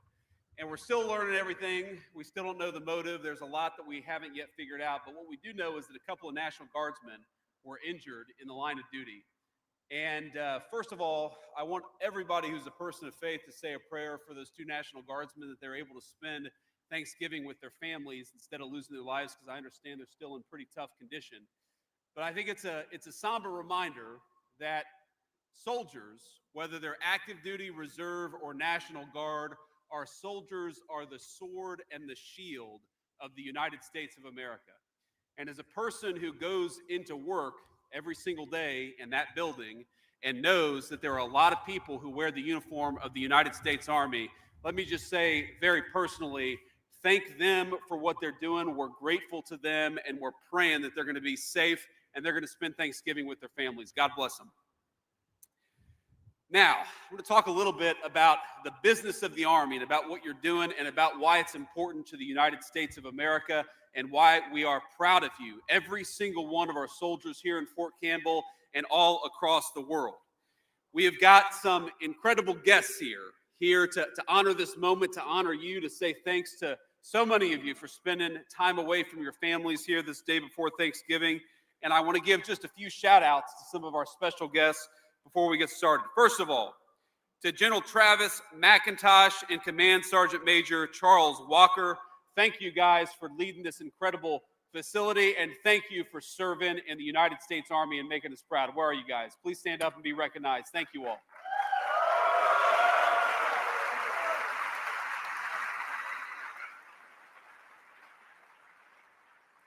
We've got my dear friend, Senator Marsha Blackburn. Marsha, please stand up and say hello.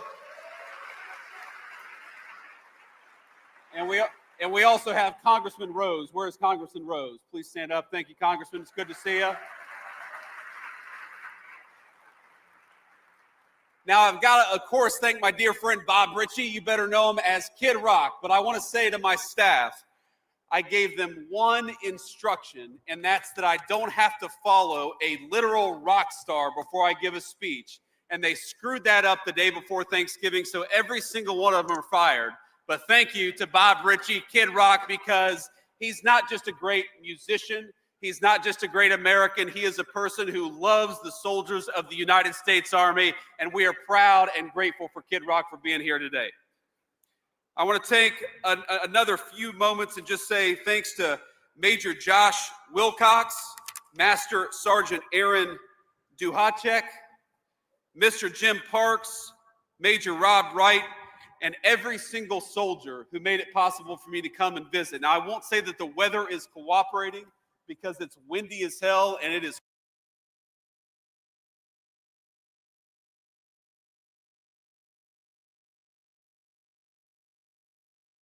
all right. It will be all right with you, sir. It will be all right. See, I just don't like this guy. I don't like him because I just don't like him because he doesn't bring anything to the table. And he's dishonest. And he seems to be disloyal. And he seems to be a slimy character. He just comes across as a slimy character. What he did to his wife, the way he put his wife down, and then walked up on stage and gave Charlie Kirk's wife a hug. I mean, he is just too slimy for me. I cannot get with him or get beside him. I just don't like him.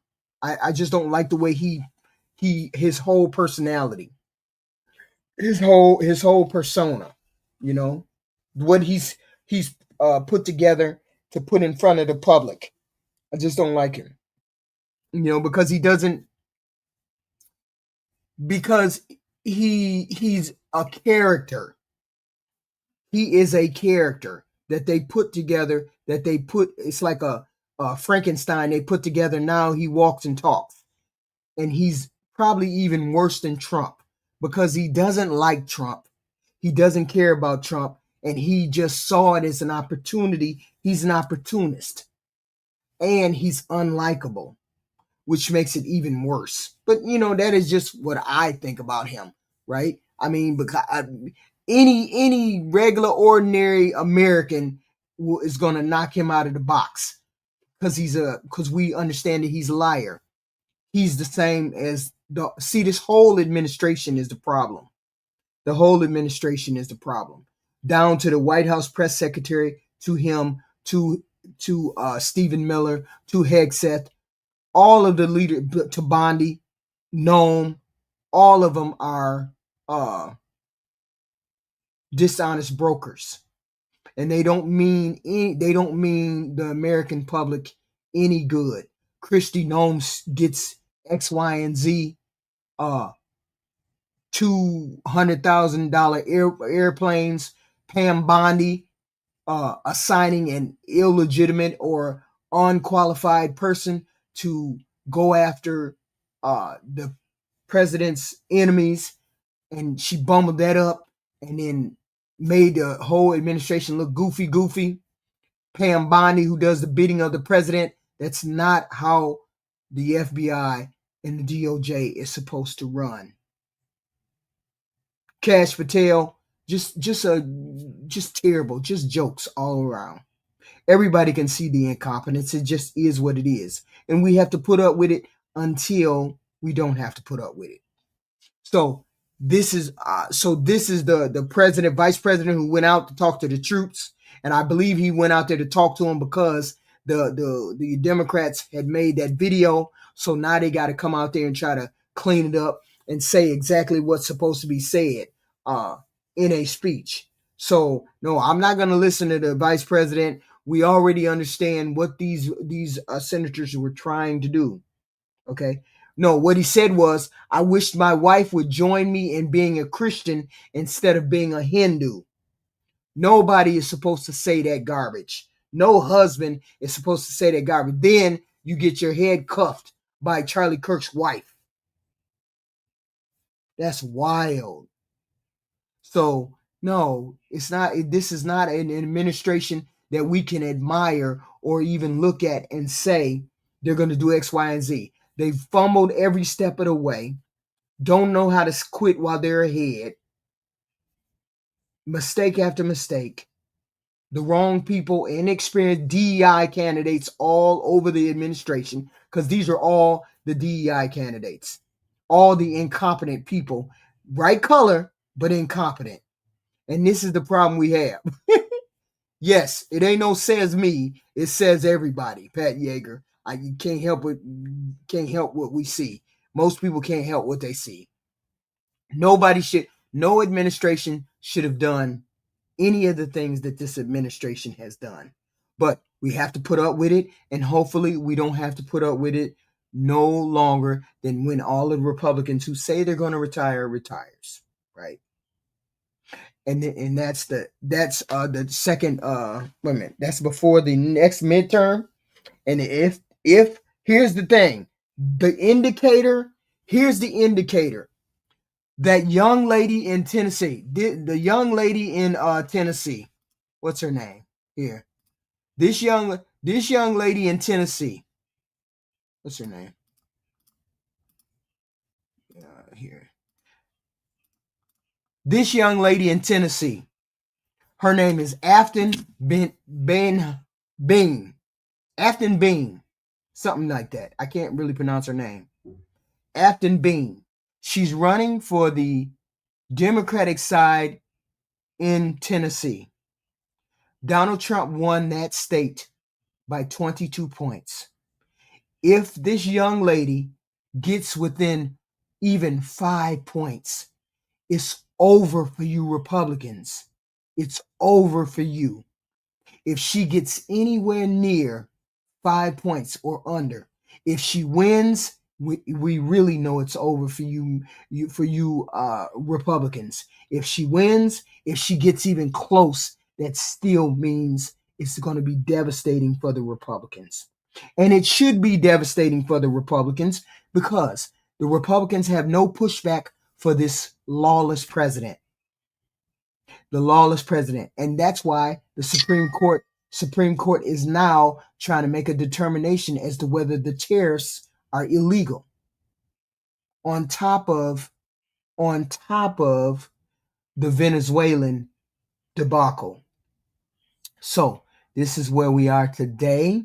This is where we're going to stay for today. I will be back at 10 o'clock. If we have any more breaking news, I will be back. It's plain to see. And we get it. We get it. We get it. We just have to vote the Republicans out. Because, see, I wouldn't even have a problem with the Republicans being in power if they wanted to govern people. If they wanted to govern. They don't want to govern. They just want to do power grabs. The Democrats are not in a position to do any kind of power grab. All of the power grab is on the Republican side because they don't want to govern the people. They got rid of Medicaid. They cut Medicaid. They got rid of the ACA subsidies. They're not having any kind of replacement health care plan for the poor people. Poor people are they're going to quit having medical because they can't afford it. Okay. The president has nothing to do with gas. So stop that happiness. They have nothing to do with gas. Food prices are not down. Anybody they don't need. Yes, we need to be governed. People need to be governed. I don't know why you think we don't need to be governed. That's just some goofy talk. Food is not down. Anybody who goes into a store, they can look at beef and know that it's not down. Okay? They can go in there and look at that and know that it's not down. So you gaslighting or trying to gaslight, stop it. We are a little bit smart. The country is waking up to the gaslighting, and they have been gaslight. The president has nothing to do with the gas and has nothing to do with being dependent on the government. The government has to process certain things. We're not going down a rabbit hole with you, happiness. We understand what the government is supposed to do. We're not going down that rabbit hole. Just don't come over here spouting garbage. They hide the job numbers. They hide the inflation rate. Y'all notice that ain't nobody came out and said jack shit about the job numbers. Every Friday, the job numbers have come out ever since it has begun, ever since we've begun rating our unemployment, rating those things. And this president fired the people who were actually giving him the right numbers. Now we can't trust this. We can't trust this president to give us the right numbers because they don't want you to see how bad it is. They don't want to see how bad it is. They don't want you to see how broke we are. They don't want to see how high inflation is. They don't want you to see how high gas price, regular prices, food prices are going to go. They don't want you to see those things. Okay? And the thing is, we need to know these things in order to prepare ourselves. 4 years of Biden and no Epstein file. Goofy happiness, goofy happiness, goofy. They were under investigation and our president didn't run on releasing the files, goofy. Happiness, goofy. Our president Biden didn't run on releasing the files. Your president did. So you worry about what your president does while he's getting the files together, while he's preparing the files, getting them redacted, only trying to show the Democrats. Goofy, Pat Yeager, our president didn't run on releasing the files. Your president did. So you worry about what your president should have done. You see how they come in the chat and then want to change the topic to what they want to talk? That's wild. And I'm happy for you, happiness. I'm happy for you. You're one of the people that he actually did something for. Unless you make below 150K. So if you make below 150K, I know you're lying. Okay? If you make below 150K, I know you're lying. So it is what it is.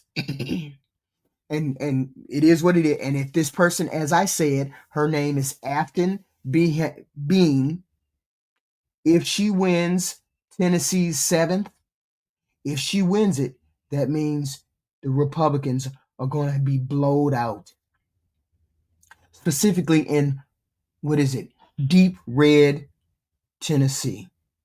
Specifically, if she wins in deep red Tennessee, that means the Republicans are blowed out. See, us Democrats don't have a message. We don't have a message. We don't have a leader. We don't have jack shit. But we're still better than the Republicans according to polling. According to polling, we're still better than the Republicans who are in charge and who say they're helping the American people. That's why they have to pivot. That's why they have to pivot to affordability. Your president understands that he's about to get blowed out and oh, I forgot. Here we go.